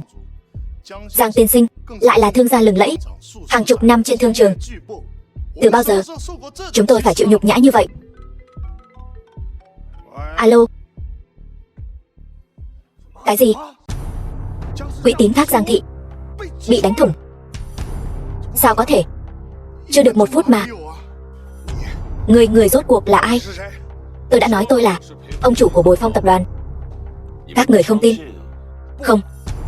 Cho dù ngươi nói thật, ngươi thật sự là ông chủ của Bồi Phong, nhưng với cơ nghiệp trăm năm của Giang thị gia tộc tôi, quỹ tín thác không lý nào lại bị đánh thủng trong vòng 1 phút. Thân phận của ngươi tuyệt đối không đơn giản như vậy. Ngươi cũng khá thông minh đấy, nhưng ngươi đã hiểu ra quá muộn. 1 phút đã qua, bây giờ cầu xin đã quá muộn rồi. Cút về chuẩn bị tự triệt đường sống đi. Vương tiên sinh, chúng tôi có mắt như mù, gây ra đại họa này. Xin hãy cho tôi một cơ hội làm trâu làm ngựa cho ngài, tha cho tôi một con đường sống. Kẻ tầm thường như tôi mất cũng không đáng tiếc, nhưng Giang tiên sinh là bậc trưởng bối của biết bao danh gia. Hôm nay trước mặt các danh gia vọng tộc Nam tỉnh, xin ngài hãy tha cho chúng tôi một con đường sống. Được, hôm nay tâm trạng ta tốt, ta sẽ cho các ngươi một con đường sống. Cảm ơn Vương tiên sinh. Không cần cảm ơn ta, ta nói là cho các ngươi một con đường sống. Lát nữa ta nói cút, ai trong các ngươi cút nhanh nhất, người đó sẽ có được con đường sống này. Còn kẻ cút chậm sẽ bị loan báo khắp Nam tỉnh và bị tuyệt đường sống. Đừng ngây ra đó nữa, cút. Khánh Chiết, đợi ta với. Ta là trưởng bối mà, tha cho ta một con đường sống. Lão già đáng ghét này, tao cho mày đường sống, ta phải làm sao? Đi đi, sống mấy chục năm rồi, đủ vốn rồi. Khánh Chiết, kẻ vướng víu đã xuống đài. Triệu Quang Diệu, hôm nay ngươi đến, rốt cuộc là tính toán gì? Ngươi cứ nói thẳng ra đi. Không ngờ Kiều gia lại coi trọng ngươi như vậy, để ngươi tiếp quản Bồi Phong tập đoàn. Tên ăn bám, chỉ biết núp sau lưng đàn bà. Sao quay? Vương Phong, ăn bám, cảm giác thế nào? Ta còn tưởng ngươi có bao nhiêu bản lĩnh, hóa ra chỉ là đứng sau lưng một người đàn bà khác thôi. Triệu Quang Diệu, chính ngươi là tên ăn bám nhu nhược, lại tưởng đàn ông cả thiên hạ đều giống ngươi sao? Vương Phong không giống vậy. Vương Phong có thể được Kiều tiên sinh coi trọng, trở thành thượng khách của Tứ Hải thương hội là dựa vào năng lực của chính mình. Còn ngươi, dựa vào vợ ngươi mới có được tấm vé vào cửa này thôi. Lâm Nguyệt Nguyệt, đây là chuyện giữa ta và Vương Phong. Ngươi là đàn bà đừng xen vào. Vương Phong bây giờ là đàn ông của tôi. Chuyện của anh ấy chính là chuyện của tôi. Hay cho một màn vợ chồng tình thâm. Nhưng Vương Phong này không đơn giản như ngươi nghĩ đâu. Anh ấy tiếp quản Bồi Phong tập đoàn. Ngươi cũng là vừa mới biết. Chuyện lớn như vậy anh ấy chưa từng nói với ngươi. Trước đây khi ngươi bị Tần Di Phi ức hiếp, bị Tần Di Phi chỉ thẳng mặt mắng, ngươi câu dẫn nhà sản xuất, anh ấy có đứng ra làm chứng cho ngươi không? Vương Phong ơi Vương Phong, ngươi rốt cuộc có bao nhiêu chuyện giấu Lâm Nguyệt Nguyệt? Hay là ngươi đã câu được nhị tiểu thư Kiều gia, vứt bỏ người tình cũ? The film was Này rồi. translated and narrated by Nguyệt Nguyệt, M-Media. ta đã nói với ngươi rồi, hạng đàn ông nghèo hèn, không đáng tin. Sao đã đến Hoàng Hà, ngươi vẫn chưa hết hy vọng. Đến nước này, ngươi vẫn còn bênh vực hắn. Năng lực và nhân phẩm của Vương Phong còn chưa đến lượt ngươi nghi ngờ. Được, cái tát này đánh đủ mạnh rồi. Ta vốn nghĩ đến tình nghĩa trước đây của chúng ta sẽ nương tay với ngươi, nào ngờ ngươi vì tên giao hàng hèn mọn này mà hết lần này đến lần khác làm tổn thương ta. Ngươi vì một tên giả tạo làm màu như vậy, ngươi thấy đáng sao? Kẻ giả tạo làm màu là ngươi mới đúng. Còn Vương Phong mới là người đáng để tôi từ bỏ tất cả để bảo vệ. Nguyệt Nguyệt, em có phải ngốc không? Đến lúc này rồi mà em vẫn lao vào trốn sau lưng ta đi. Cái gì mà từ bỏ tất cả? Em xem em nói lời nói ngớ ngẩn gì vậy? Nhớ kỹ, từ nay về sau ta sẽ không để em chịu một chút uất ức nào. Đúng là một đôi cẩu nam nữ. Những lời tình cảm các ngươi nói đều khiến ta cảm động. Là không biết sắp tiêu đời rồi. Chuẩn bị cùng nhau tuẫn tình sao? Tiêu đời thì phải xem ngươi có bản lĩnh đó không. Cảm tạ hai vị đã diễn cho mọi người một vở kịch tình thâm ý thiết hay như vậy. Đừng vội, lát nữa Kiều tiên sinh đến mới có trò hay để xem. Triệu tiên sinh, nếu ngươi không muốn mất thảm thì nhân lúc Kiều tiên sinh chưa tới, bây giờ đi còn kịp. Nhân vật chính còn chưa xuất hiện. Tại sao ta phải rời đi trước? Ta còn muốn xem cho kỹ Lâm Nguyệt Nguyệt này sẽ có kết cục gì. Kẻ nào dám gây sự ở đây? Kiều tiên sinh, Triệu gia ở Nam Tỉnh cũng có chút danh vọng. Triệu tiên sinh ở đây ồn ào như vậy là sao? Kiều tiên sinh, ngài không biết đấy thôi. Tôi kích động như vậy đều là vì Kiều gia mà bất bình. Nghe đồn mấy hôm trước Thiên Kim Kiều gia ở nhà bị kẻ xấu quấy rối. Triệu Quang Diệu, người rốt cuộc đang tính toán gì? Lục Hạo Thiên đã bị giải đến Kiều gia. Hắn ta là chủ mưu, không những không chạy mà còn chủ động trước mặt Kiều tiên sinh nhắc đến chuyện Lục Hạo Thiên quấy rối nhị tiểu thư Kiều gia. Nhưng ta nghe nói mấy hôm nay tên côn đồ đó đã bị bắt. Kiều lão tiên sinh, ngài có muốn biết thân phận của hắn ta không? Nói ta nghe. Đến lúc đó chỉ cần ngươi chắc chắn ta nói như vậy. The film was translated and Kiều lão già sẽ tin sao? narrated by M-Media. Nếu không, ngươi nghĩ Triệu gia nhiều binh hùng tướng mạnh như vậy, ta không chọn lại cố tình chọn tên ngu ngốc Lục Hạo Thiên này để làm việc cho chúng ta. Ta chính là coi trọng. Chuyện này nếu qua tay Lục Hạo Thiên mà làm thì chúng ta tiến có thể công, lui có thể thủ. Thành hay không đều có người chịu trách nhiệm. Còn ta khi bày ra cái bẫy này đã sớm chôn sẵn manh mối. Đến lúc đó chỉ cần giao Lục Hạo Thiên cho Kiều gia, Kiều gia chỉ cần điều tra sơ qua sẽ phát hiện tất cả bằng chứng đều chỉ về một người.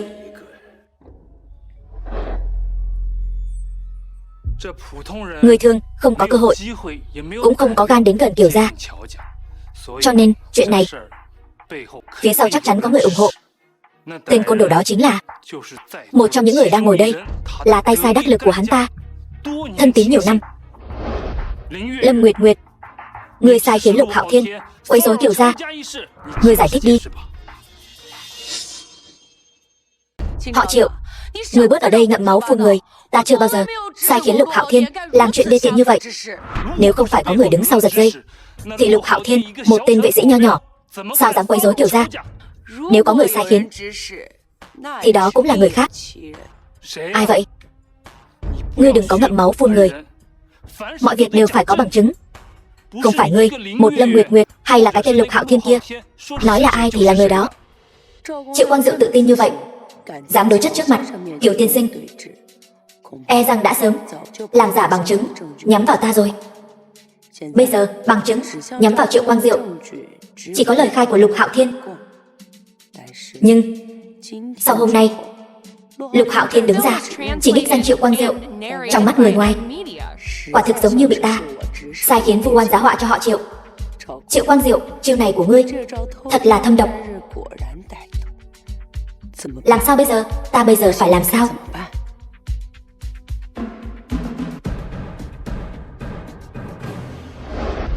Triệu tiên sinh môi son răng trắng, sao có thể ngậm máu phun người như vậy? Người bôi nhọ thanh danh của một cô gái như vậy, chẳng lẽ không sợ báo ứng sao? Tôi cũng không muốn vạch trần Lâm tiểu thư. Tôi chỉ thấy Lâm tiểu thư tuổi còn trẻ mà không đi đường ngay. Tôi hôm nay vạch trần cũng coi như chúc cô ta sớm ngày tỉnh ngộ, quay đầu là bờ, đừng sai lầm nữa. Triệu tiên sinh, anh hiểu lầm ý tôi rồi. Quấy rối gì chứ? Chuyện hoang đường như vậy anh nghe ở đâu ra? Anh vu oan giá họa, làm bẩn thanh danh của tiểu thư Kiều gia. Ai mà không biết Kiều gia là đệ nhất thế gia ở Nam tỉnh, còn nhị tiểu thư Kiều gia là hòn ngọc quý trên tay Kiều gia. Làm sao có thể để đám mèo mà gà đồng đến gần? Hơn nữa, chuyện riêng của Kiều gia làm sao anh có thể biết được? Thì ra là vậy. Kiều tiên sinh chắc chắn không muốn chuyện con gái bị quấy rối lan truyền khắp nơi. Người có thể biết chuyện này chỉ có thể là kẻ chủ mưu. Hơn nữa, chuyện này bị Kiều tiên sinh giấu kín như bưng. Vậy mà Triệu Quang Diệu lại vạch trần ở Tứ Hải Thương hội. Với tính cách sấm rền giáo huấn của Kiều tiên sinh, chắc chắn sẽ không tha cho Triệu Quang Diệu. Họ Triệu, khôn lỏi lại bị khôn lỏi hại đời rồi. Ngô Cường, Kiều tiên sinh, mời ngài phân phó. Hậu sinh nhà họ Triệu ở Tứ Hải Thương hội của ta lớn tiếng ồn ào, khắp nơi tuyên truyền chuyện không đúng sự thật, lập tức đuổi ra khỏi Tứ Hải Thương hội, chiếu cáo Nam tỉnh, triệt đường sống. Biết rồi, Kiều tiên sinh, người tin ta. Ta đều bị luật sư của ta lừa gạt.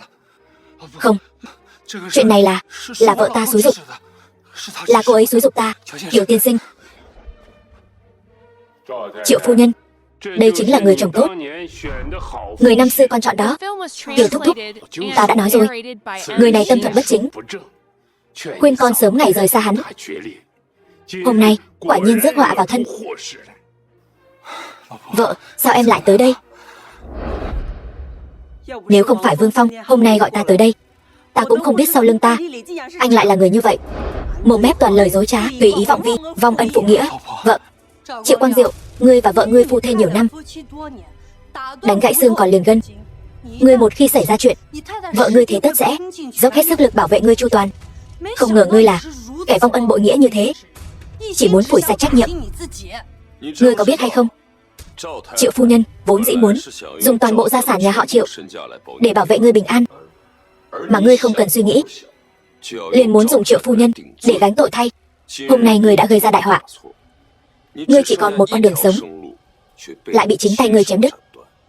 Ngô Cường, còn chờ gì nữa? Hai người các ngươi kéo Triệu Quang Diệu đi. Vợ ơi, vợ, cứu ta, vợ ơi.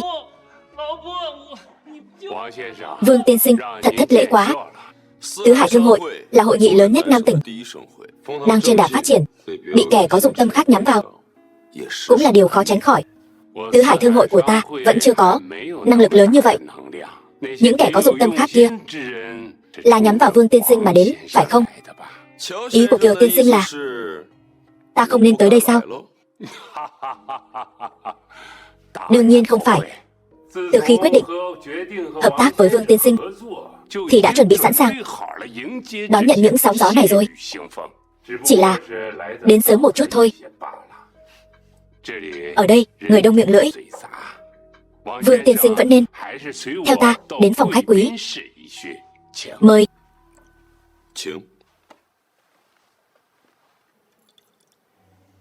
Có thể mời được Vương tiên sinh đến, thật là vinh hạnh cho Kiều gia ta. Kiều tiên sinh quá khiêm tốn rồi.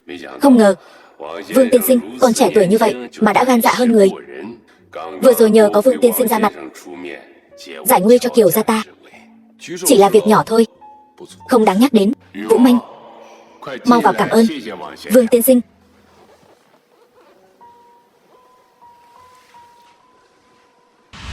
Kiều Vũ Manh, nhị tiểu thư Kiều gia. Vương tiên sinh, lần đầu gặp mặt mong được chiếu cố. Vị này chính là nhị tiểu thư Kiều gia, Kiều Vũ Manh phải không? Phải. Kiều tiên sinh tinh minh cường cán, lúc này gọi con gái ra, e rằng là có thâm ý khác. Hai người cứ trò chuyện trước đi, ta đi tiếp đãi khách một chút. Trà này còn chưa uống, chuyện cũng chưa trò chuyện. Kiều tiên sinh, không cần vội vàng rời đi như vậy. Người trẻ tuổi các cậu có nhiều chuyện để nói hơn. Ta, lão già này, ở đây chỉ thêm mất vui. Hôm nay, tất cả mọi người của Tứ Hải Thương hội đều là hướng về danh vọng của Kiều tiên sinh mà đến. Kiều tiên sinh nếu chưa nói được mấy câu đã rời đi, e rằng người khác sẽ nghĩ chúng ta có hiểu lầm gì đó. Như vậy thì không hay lắm. Khách sáo rồi. Vũ Manh, rót trà cho Vương tiên sinh. Không cần đâu, làm ăn mà, cần phải rộng kết thiện duyên. Nếu Kiều tiên sinh có ý muốn hợp tác với Vương mỗ, vậy chi bằng cùng ta đến hội trường, ta sẽ giới thiệu cho ngài vài vị khách cũng được. Vương tiên sinh mời đi trước, ta sẽ đến ngay. Vũ Manh, dù con muốn sao trên trời, ba cũng sẽ nghĩ cách hái cho con. Nhưng lòng người đàn ông không thể cưỡng cầu. Con cũng thấy rồi đấy, Vương Phong, hắn không thích cưỡng ép. Mọi việc cứ từ từ thì sẽ thuận lợi. Giống như trà ngon này, phải từ từ thưởng thức. Ba, đừng nóng vội. Chuyện gì? Chúc mừng Vương tiên sinh. Từ khi ngài tiếp quản tập đoàn Bồi Phong, 7 dự án của tập đoàn đều có sự tăng trưởng đáng kể về hiệu suất.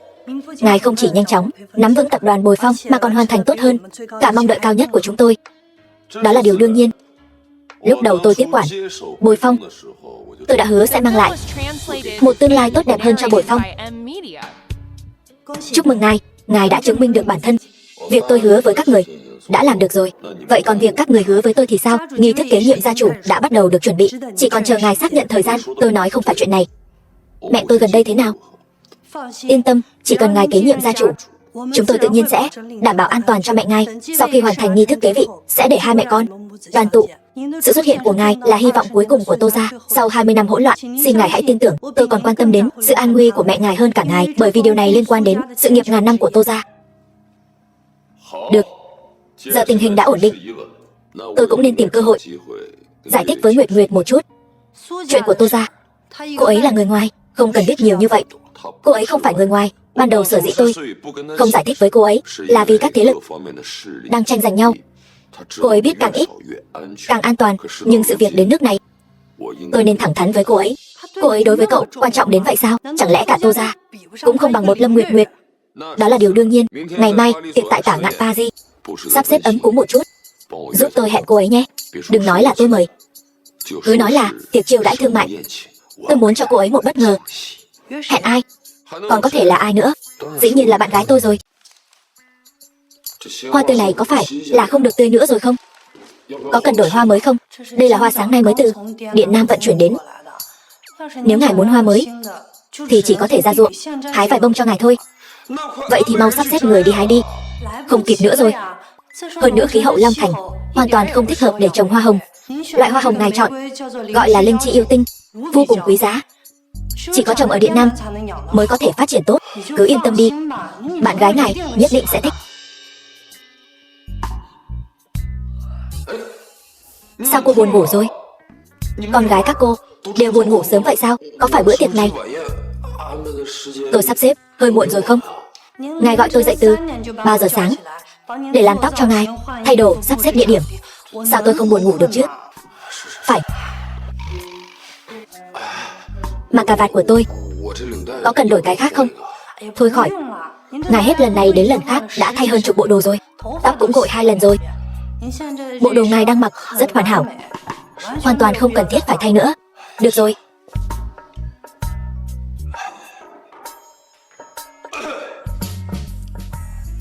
Mời vào.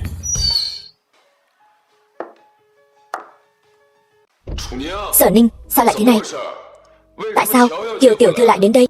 Theo lời dặn của ngài, tôi đã mời bạn gái ngài đến dùng bữa tối cùng ngài. Cái gì? Kiều tiểu thư từ nhỏ đã có hôn ước với ngài.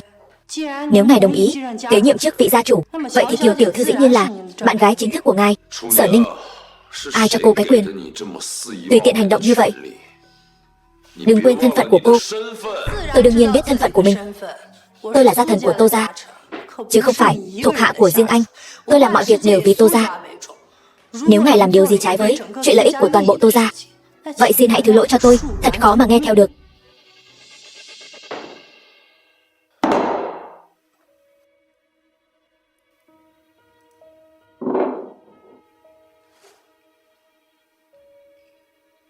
Vương Phong, tuy chúng ta chỉ có duyên gặp gỡ 2 lần, nhưng em tự tin có thể làm bạn gái của anh thật tốt.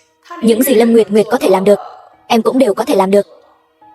Nhưng những gì Lâm Nguyệt Nguyệt không làm được, em cũng vẫn có thể làm được.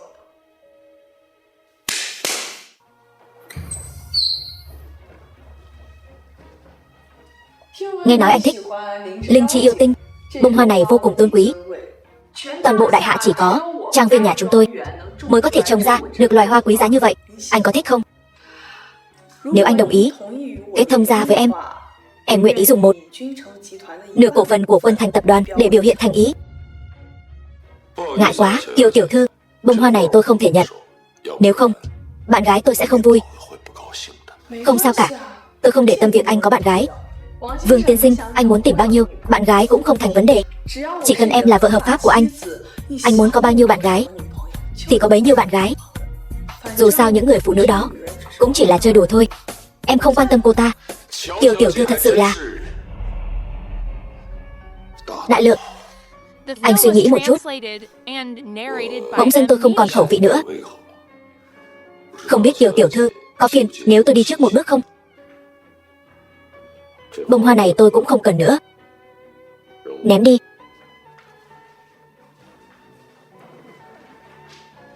Sở Ninh tỷ, em có phải nói sai rồi không? Mẹ của Vương Phong lúc trước chính là bạn gái của gia chủ tiền nhiệm Tô tiên sinh. Đợi sau khi sinh ra Vương Phong mới phát hiện Tô tiên sinh đã có gia đình. Chỉ là Tô phu nhân bản thân không thể sinh con, cũng không cho phép sự xuất hiện của những đứa con riêng khác, cho nên con của Tô tiên sinh vì nhiều nguyên nhân khác nhau mà mất. Chỉ có mẹ của Vương Phong mang theo cậu ta lẩn trốn khắp nơi mới tình cờ lưu lại cho Tô gia dòng máu cuối cùng. Quả nhiên vẫn là tôi đã chạm vào nỗi đau của cậu ấy. Nhưng tôi thật sự không phải cố ý. Sở Ninh tỷ, em còn hy vọng không? Yên tâm, liên minh giữa Tô gia và Kiều gia vững chắc không thể phá vỡ. Không phải dựa vào Vương Phong một mình có thể chống lại. Vậy bây giờ chúng ta phải làm sao? Tôi cũng không ngờ Vương Phong lần này lại kiên quyết như vậy. Xem ra cô họ Lâm kia cũng khá biết cách nắm bắt đàn ông. Mong chờ Vương Phong hồi tâm chuyển ý là không thể nào. Chuyện đã đến nước này, chỉ có thể ra tay từ Lâm Nguyệt Nguyệt. Lâm tiểu thư, đồ ăn của cô đây. Cảm ơn nhé.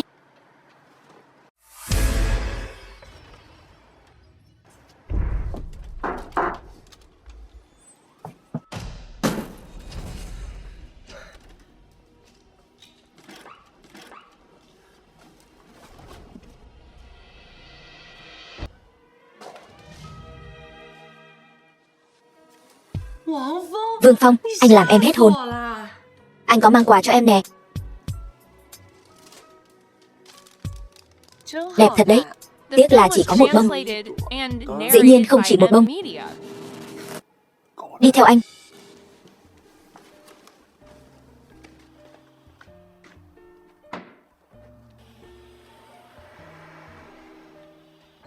Nhiều hoa quá. Tất cả đều tặng em sao? Không phải.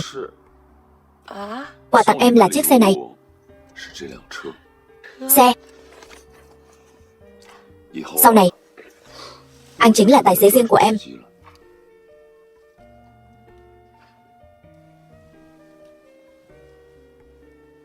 Nguyệt Nguyệt.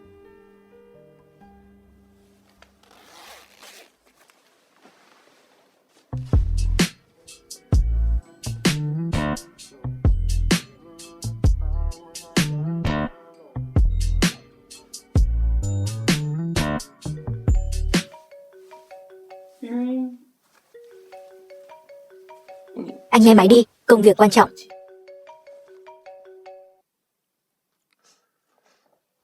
Alo, cái gì? Bắt buộc phải đến ngay bây giờ sao?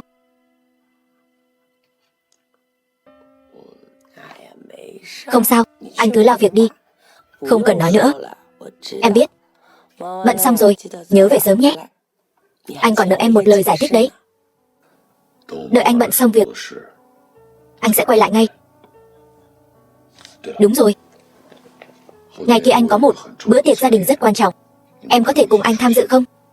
Anh có hai chuyện rất quan trọng muốn nói với em.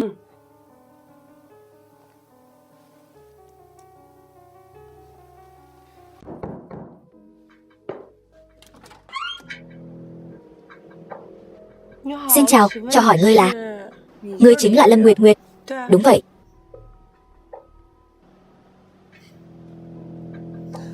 Ta còn tưởng là nhân vật nào chứ. Hóa ra chỉ là một cô gái bình thường. Xin lỗi, vị tiểu thư này. Nhà ta không hoan nghênh người lạ. Mời cô rời đi. Không sao đâu. Chúng ta sẽ sớm quen thôi. Bản tiểu thư từ nhỏ đến lớn chưa từng bị ai từ chối. Ngươi là người thứ hai nói không với ta. Người đầu tiên là Vương Phong. Ngươi quen Vương Phong? Dĩ nhiên rồi. Vương Phong là vị hôn phu của ta. Hắn là vị hôn phu của ngươi. Vậy ngươi là vị hôn thê của hắn rồi. Vậy ngươi có biết ta và hắn có quan hệ gì không? Dĩ nhiên là biết rồi. Ngươi là bạn gái của hắn. Làm gì mà kinh ngạc thế? Ta đã nói rồi, chúng ta sẽ sớm quen nhau thôi. Biết đâu chúng ta còn có thể sống chung nữa. Ngươi có ý gì? Ý ta là sau khi ta và Vương Phong thành hôn, ta có thể chấp nhận cho ngươi dọn đến ở cùng. Dù sao thì bản tiểu thư chẳng biết hầu hạ ai bao giờ, càng không học được cái trò quyến rũ đàn ông. Ngươi nghĩ nhiều rồi. Ta cũng không biết chăm sóc ai, huống chi một cô tiểu thư như ngươi, ta cũng không chăm nổi. Bây giờ mời ngươi lập tức cút ra ngoài, nếu không ta sẽ không khách khí đâu. Vương Phong mấy hôm nay đi đâu ngươi có biết không? Quả nhiên ngươi thật sự chẳng hiểu gì về hắn cả. E rằng ngươi chỉ biết hắn rất giàu thôi. Lúc ta quen Vương Phong, hắn chỉ là một tên nghèo hèn. Nghèo hèn? Vậy ngươi yêu hắn vì điều gì? Ta yêu con người ấm áp và dịu dàng của anh ấy. Ta yêu anh ấy vì anh ấy là người đàn ông có chí khí, có lý tưởng. Nếu cô đã yêu hắn ta đến vậy, chắc hẳn cô cũng không muốn hắn phải chịu thêm gánh nặng nào đúng không? Gánh nặng? Trên mạng chẳng phải đang đồn ầm lên nào là đoạt giải bằng mọi thủ đoạn, diễn xuất dở tệ, rồi còn gì nữa nhỉ? Chảnh chọe, lại còn ngược đãi diễn viên mới. Chẳng lẽ cô không biết gì sao? Tất cả những chuyện đó đều là do đám nhà báo bịa đặt ra cả, hoàn toàn khác xa với con người thật của tôi. Nhưng Vương Phong giờ đã khác. Hắn ta bây giờ không còn là thằng nhóc giao hàng nghèo kiết xác nữa rồi. Hắn bây giờ là chủ tịch tập đoàn Bồi Phong, quản lý cả một tập đoàn lớn như vậy, phải cẩn trọng biết bao nhiêu. Huống chi là một nhân vật tầm cỡ như hắn, chắc chắn sẽ không cưới một nữ minh tinh đầy tai tiếng đâu. Nhà cô có kinh doanh gì không? Nhà cô biết quản lý không? Biết kinh doanh không? Biết cách giúp Vương Phong tiến xa hơn không? Không hề. Cô có biết vì sao Vương Phong không bao giờ nói gì với cô không? Bởi vì cô căn bản chẳng hiểu gì cả. Còn tôi thì khác. Kiều gia chúng tôi tuy không hiển hách bằng nhà Vương Phong, nhưng cũng là một gia tộc danh giá. Chúng tôi đã có hôn ước từ trước, và cha mẹ hai bên đều rất ủng hộ. Không giống như loại tự ý quyết định hôn nhân như cô. Cô bớt nói vài câu đi. Được voi đòi tiên sao? Cô đừng có vanh váo với tôi. Vậy cô xem thử màn kịch nàng dâu nhỏ bị oan ức, tủi thân vừa rồi của tôi diễn thế nào? Cô cái gì? Cô chẳng phải là nhị tiểu thư Kiều gia, Kiều Vũ Manh đó sao? Chịu chút ấm ức đã không chịu được rồi. Vừa rồi ai nói là muốn giúp sự nghiệp của Vương Phong tiến xa hơn đây? Này cô em, tôi nói cho cô biết, thứ rẻ mặt nhất trên đời này chính là nước mắt. Bởi vì nước mắt chỉ có tác dụng với người thật sự quan tâm đến cô thôi. Mà thứ nhiều nhất trên đời này chính là xài lang hổ báo. Chỉ cần cô hơi tỏ ra chút sợ hãi, bọn chúng sẽ coi cô là mục tiêu săn đuổi tiếp theo đấy. Cô không phải nói là cô rất hiểu Vương Phong sao? Vậy cô có biết hắn ta đã sống sót trong cuộc đấu tranh? Nước mắt là thứ rẻ mặt nhất. Ngươi có biết hắn ta làm thế nào trong khoảng thời gian ngắn ngủi này lại tiếp quản toàn bộ Bồi Phong không? Và đưa Bồi Phong hướng tới một thời kỳ huy hoàng mới. Bởi vì ta cũng giống anh ấy, chúng tôi đều từ dưới đáy xã hội mà lên. Chúng tôi sẽ không để lộ điểm yếu của mình cho kẻ địch dù chỉ một chút. Dù răng bị đánh rụng cũng chỉ nuốt vào bụng. Còn ngươi như ngươi, từ nhỏ đã có tất cả, chịu chút ấm ức liền về nhà tìm cha mà khóc, chắc chắn sẽ không bao giờ hiểu được sự tàn khốc của xã hội này. Còn ngươi căn bản là không hiểu Vương Phong. Ngươi nói bậy. Ta rất hiểu hắn. Ngươi hiểu hắn. Ngươi biết hắn thích ăn gì không? Ngươi có biết từ nhỏ đến lớn nỗi khổ lớn nhất của hắn chính là mất cha mẹ từ sớm không? Ngươi từng gặp người nhà hắn chưa? Quả nhiên ngươi vẫn chưa đủ hiểu về gia thế của hắn. Ngươi có ý gì? Cha của Vương Phong vẫn luôn rất khỏe mạnh, năm ngoái mới qua đời. Ngươi nói gì? Ngươi từng nghe nói về gia tộc Tô Thị chưa? Gia tộc Tô Thị là tài phiệt lớn nhất toàn cầu. Tập đoàn Bồi Phong dưới trướng cũng chỉ là một phần nhỏ của Tô Thị. 1 năm trước, người đứng đầu đời trước của Tô Thị vừa mới qua đời, không để lại người nối dõi. Ngay lúc gia tộc Tô Thị như rồng mất đầu, trao đảo sắp sụp đổ, tòa nhà nghiêng đổ, Tô lão phu nhân mới tiết lộ một bí mật. Đó là Tô lão gia vẫn còn một người con trai đang sống. Người đó chính là Vương Phong. Họ để Vương Phong vào tập đoàn Bồi Phong chính là muốn xem năng lực của hắn. Nếu năng lực của hắn đã được các bậc trưởng lão công nhận, ngày kia hắn sẽ chính thức tiếp quản gia tộc Tô Thị và nhận tổ quy tông, đổi tên thành Tô Phong. Ngày kia, đúng vậy, chính là ngày kia. Hắn không phải nói là muốn nói cho ngươi mấy bí mật sao?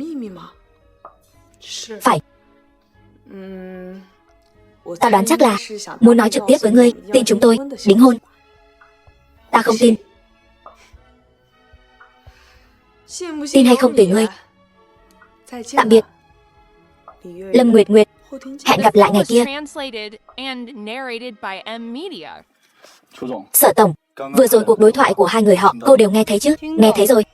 Không ngờ Lâm Nguyệt Nguyệt lại là người có tình cảm và bản tính sâu sắc như vậy. Nếu Vương Phong không phải người thừa kế gia tộc họ Tô, ta nhất định sẽ không nỡ chia rẽ đôi tình nhân nhỏ này. Chỉ tiếc là Sở tổng nhất định phải làm như vậy sao? Tôi thấy như vậy đối với Lâm tiểu thư không được công bằng. Tô gia sẽ không bạc đãi cô ấy. Chúng ta có thể đáp ứng cô ấy bất cứ yêu cầu nào trừ Vương Phong.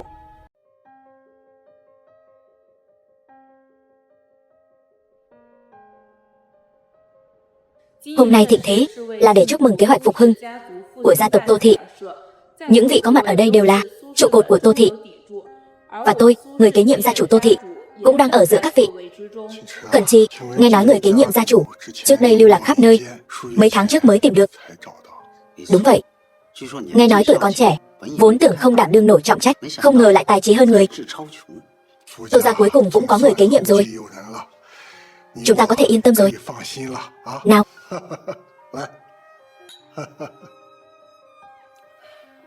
Người kế nhiệm gia chủ Tô gia này thật sự lợi hại như vậy sao? Đó chắc chắn là người xuất chúng. Thì ra anh chính là người kế nhiệm gia chủ Tô gia sao? Bị em đoán trúng rồi. Đây chính là bí mật đầu tiên anh muốn nói với em hôm nay. Bí mật thứ hai là em sẽ sớm biết thôi. Anh nhéo tay em làm gì vậy? Anh lo lắng. Nhỡ đeo không được thì sao? Đeo không được, đừng nói nữa. Em sẽ biết ngay thôi. Kính mời các vị thân hữu giữ trật tự. Tiếp theo, chúng ta xin mời người kế nhiệm gia chủ Tô thị Tô Phong.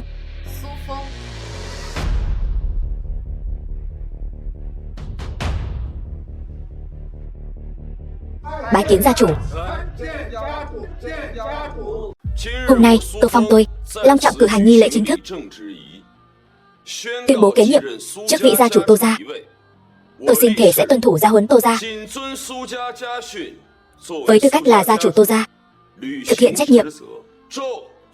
Hậu duệ Tô gia nghe lệnh. Có cây cao chọc trời, ắt có gốc rễ.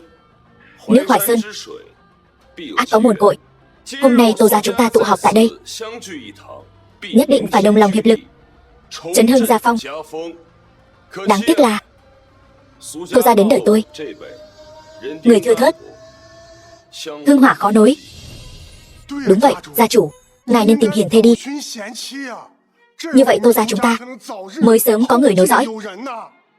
Vị trưởng lão này nói rất đúng, không giấu gì các vị. Tôi đã có người trong lòng. Tốt quá. Dám hỏi gia chủ là tiểu thư của thế gia nào? Phẩm hạnh ra sao? Dung mạo thế nào? Phẩm hạnh đoan trang, tài trí hơn người, dung mạo lại càng xuất chúng. Hay quá. Thật là trời xanh, phù hộ Tô gia chúng ta xứng đôi vừa lứa. Gia chủ, anh có thể dẫn vị cô nương đó cho chúng tôi được chiêm ngưỡng. Như vậy tôi mất mạng cũng không tiếc. Cô ấy hiện đang ở phía dưới. Cái gì? Ở dưới đây sao? Xin hỏi, vị cô nương phẩm hạnh đoan chính, tài trí hơn người, dung mạo phi phàm này có bằng lòng làm Tô phu nhân của ta, cùng ta quản lý cơ nghiệp trăm năm của Tô gia hay không? Cẩn Chi, sao ta thấy chiếc nhẫn này hơi quen mắt thế nhỉ? Đó chính là nhẫn rồng, đại diện cho quyền lực tối cao của Tô gia. Nhẫn rồng. Cái này, nhẫn rồng. Sao lại quen mắt thế này? Gia chủ lại dùng nhẫn rồng để cầu hôn. Chuyện này còn ra thể thống gì nữa? Hồ đồ, lại dám dùng nhẫn rồng cầu hôn. Gia chủ, người có biết nhẫn rồng này đại diện cho điều gì không? Gặp nhẫn rồng, như gặp gia chủ, người nắm giữ nhẫn rồng này có thể hiệu lệnh 24 tông thân của Tô gia, 35 môn phái và 12 tập đoàn. Đây chính là biểu tượng quyền lực tối cao của Tô gia. Ta tất nhiên là biết. Vậy mà người còn dùng nhẫn rồng để cầu hôn, người xem nó là trò đùa sao? Chính vì nó quý giá như vậy nên ta mới dùng nó để cầu hôn. Bởi vì trong lòng ta chỉ có nó mới xứng với người ta đem lòng yêu mến. Nếu các người không cho ta dùng nó để cầu hôn, vậy vị trí gia chủ này ta không làm cũng được. Khoan đã, chuyện này không được, khoan đã. Vâng theo sự sắp xếp của gia chủ. Anh hứa với em sẽ cho em một lời giải thích. Anh cũng đồng ý với em. Hôm nay sẽ nói cho em biết hai bí mật. Cầu hôn em chính là bí mật thứ hai. Những chuyện anh đã hứa với em, anh đều đã làm được. Từ nay về sau, anh không còn giấu giếm gì với em nữa.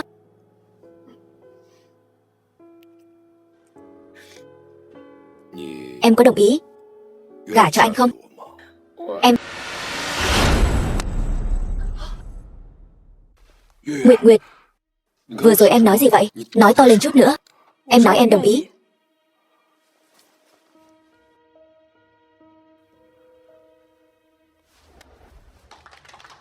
Sao lại là ngươi? Đây chẳng phải là nhị tiểu thư của Kiều gia, Kiều Vũ Manh sao? Kiều Vũ Manh. Không sai, Tô gia và Kiều gia nhiều đời kết giao. Nếu có thể nên duyên vợ chồng, thật sự là duyên trời tác hợp. Chúng ta có thể hoàn toàn yên tâm rồi. Quả thật, quyền thế của Tô gia cùng với nền móng của Kiều gia hợp tác mạnh mẽ với nhau.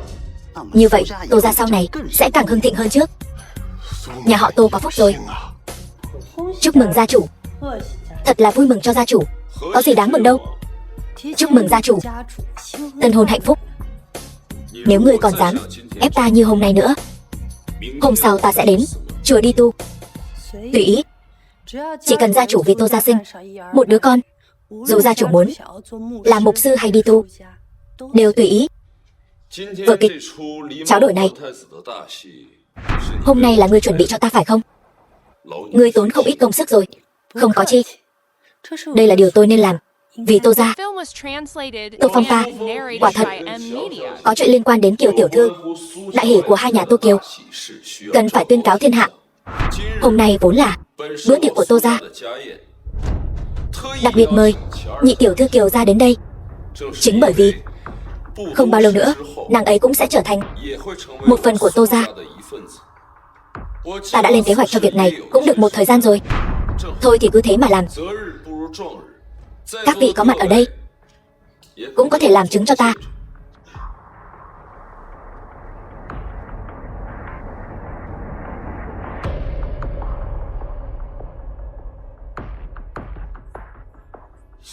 Tộc trưởng Tô gia chứng giám, ta với tư cách là gia chủ Tô gia, xin tuyên bố từ hôm nay trở đi, ta và nhị tiểu thư Kiều gia,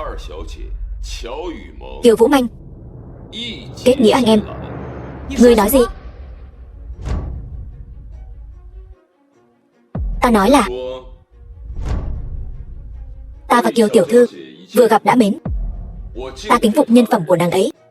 Sau khi suy nghĩ kỹ càng, ta quyết định cùng Kiều tiểu thư kết nghĩa anh em, trở thành bằng hữu chí cốt.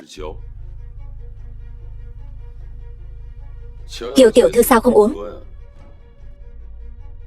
Chẳng lẽ là coi thường Tô gia ta sao? Không dám. Vậy mời Kiều tiểu thư uống cạn ly rượu kết bái này. Nếu không thì chính là không uống rượu mời, mà uống rượu phạt đấy.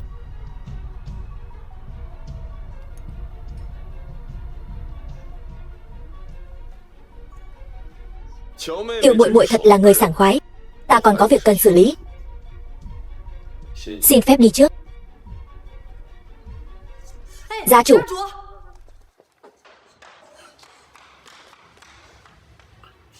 Ngươi đưa Nguyệt Nguyệt đi đâu rồi?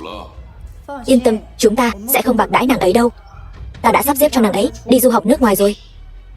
Ta biết ngươi rất đau khổ. Đợi qua khoảng thời gian này, dần dần sẽ ổn thôi. Vậy là nàng ấy đang ở sân bay phải không? Nếu ngươi muốn ta hết hy vọng thì hãy mau nói thật với ta. Phải. Bảo vệ, mang xe tôi đến đây, đưa tôi đến sân bay. Ngươi không phải nói sẽ hết hy vọng sao? Phải, bây giờ ta hoàn toàn hết hy vọng vào ngươi rồi. Mau mang xe tôi đến đây. Họ sẽ không nghe ngươi đâu. Cái gì? Ta đã sớm dặn toàn bộ khách sạn yên phận cả rồi. Hôm nay bất kỳ ai trong số họ cũng sẽ không nghe lệnh của ngươi. Điện thoại của ngươi ta cũng đã cắt rồi. Vậy ta tự lái xe đi. Toàn bộ xe của khách sạn đều bị rời đi rồi. The film was translated and narrated by M Media. Chiếc xe đó hỏng rồi. Ngươi có thể thử chạy bộ đến sân bay, nhưng khi ngươi đến nơi, Lâm Nguyệt Nguyệt e rằng đã đáp xuống ở xứ người rồi.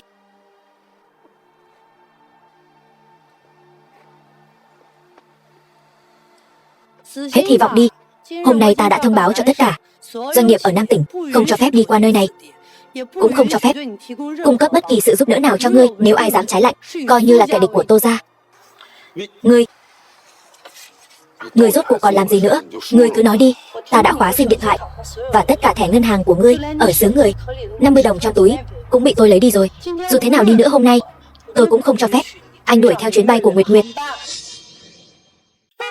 Lên xe. Bảo vệ, mau chóng chặn hắn lại.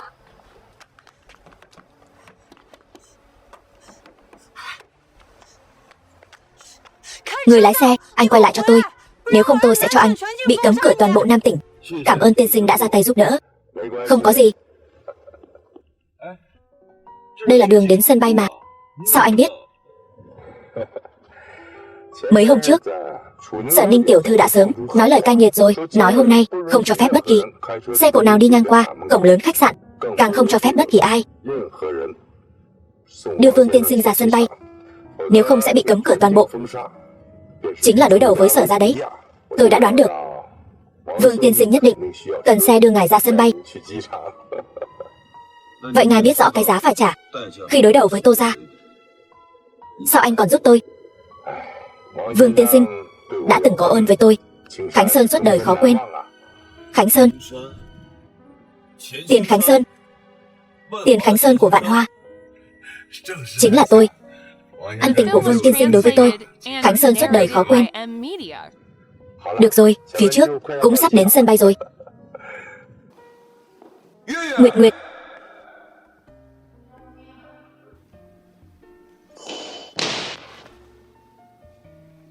em cứ tưởng sẽ không còn gặp lại anh nữa. Em gọi cho anh nhiều như vậy, sao anh không nghe máy? Sao em không tin anh? Anh đã nói rồi, anh sẽ bảo vệ em bình yên cả đời. Việc anh đã hứa với em, anh đều sẽ làm được. Dù em đi đâu, anh cũng sẽ tìm được em. Anh về sau sẽ không bao giờ để lạc mất em nữa.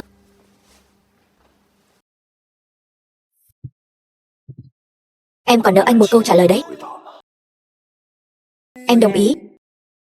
Em nguyện làm hậu phương vững chắc cho anh, làm bến đỗ bình yên cho anh, làm một sự tồn tại ấm áp trong cuộc đấu tranh tàn khốc của anh. Nhưng mà bên cạnh anh có quá nhiều người dòm ngó vị trí của anh. Những ngày tháng sắp tới sẽ có rất nhiều thử thách. Em thật sự đã chuẩn bị sẵn sàng chưa? Bất kể bên ngoài có bao nhiêu sóng gió, chỉ cần có anh bên cạnh em đều không sợ.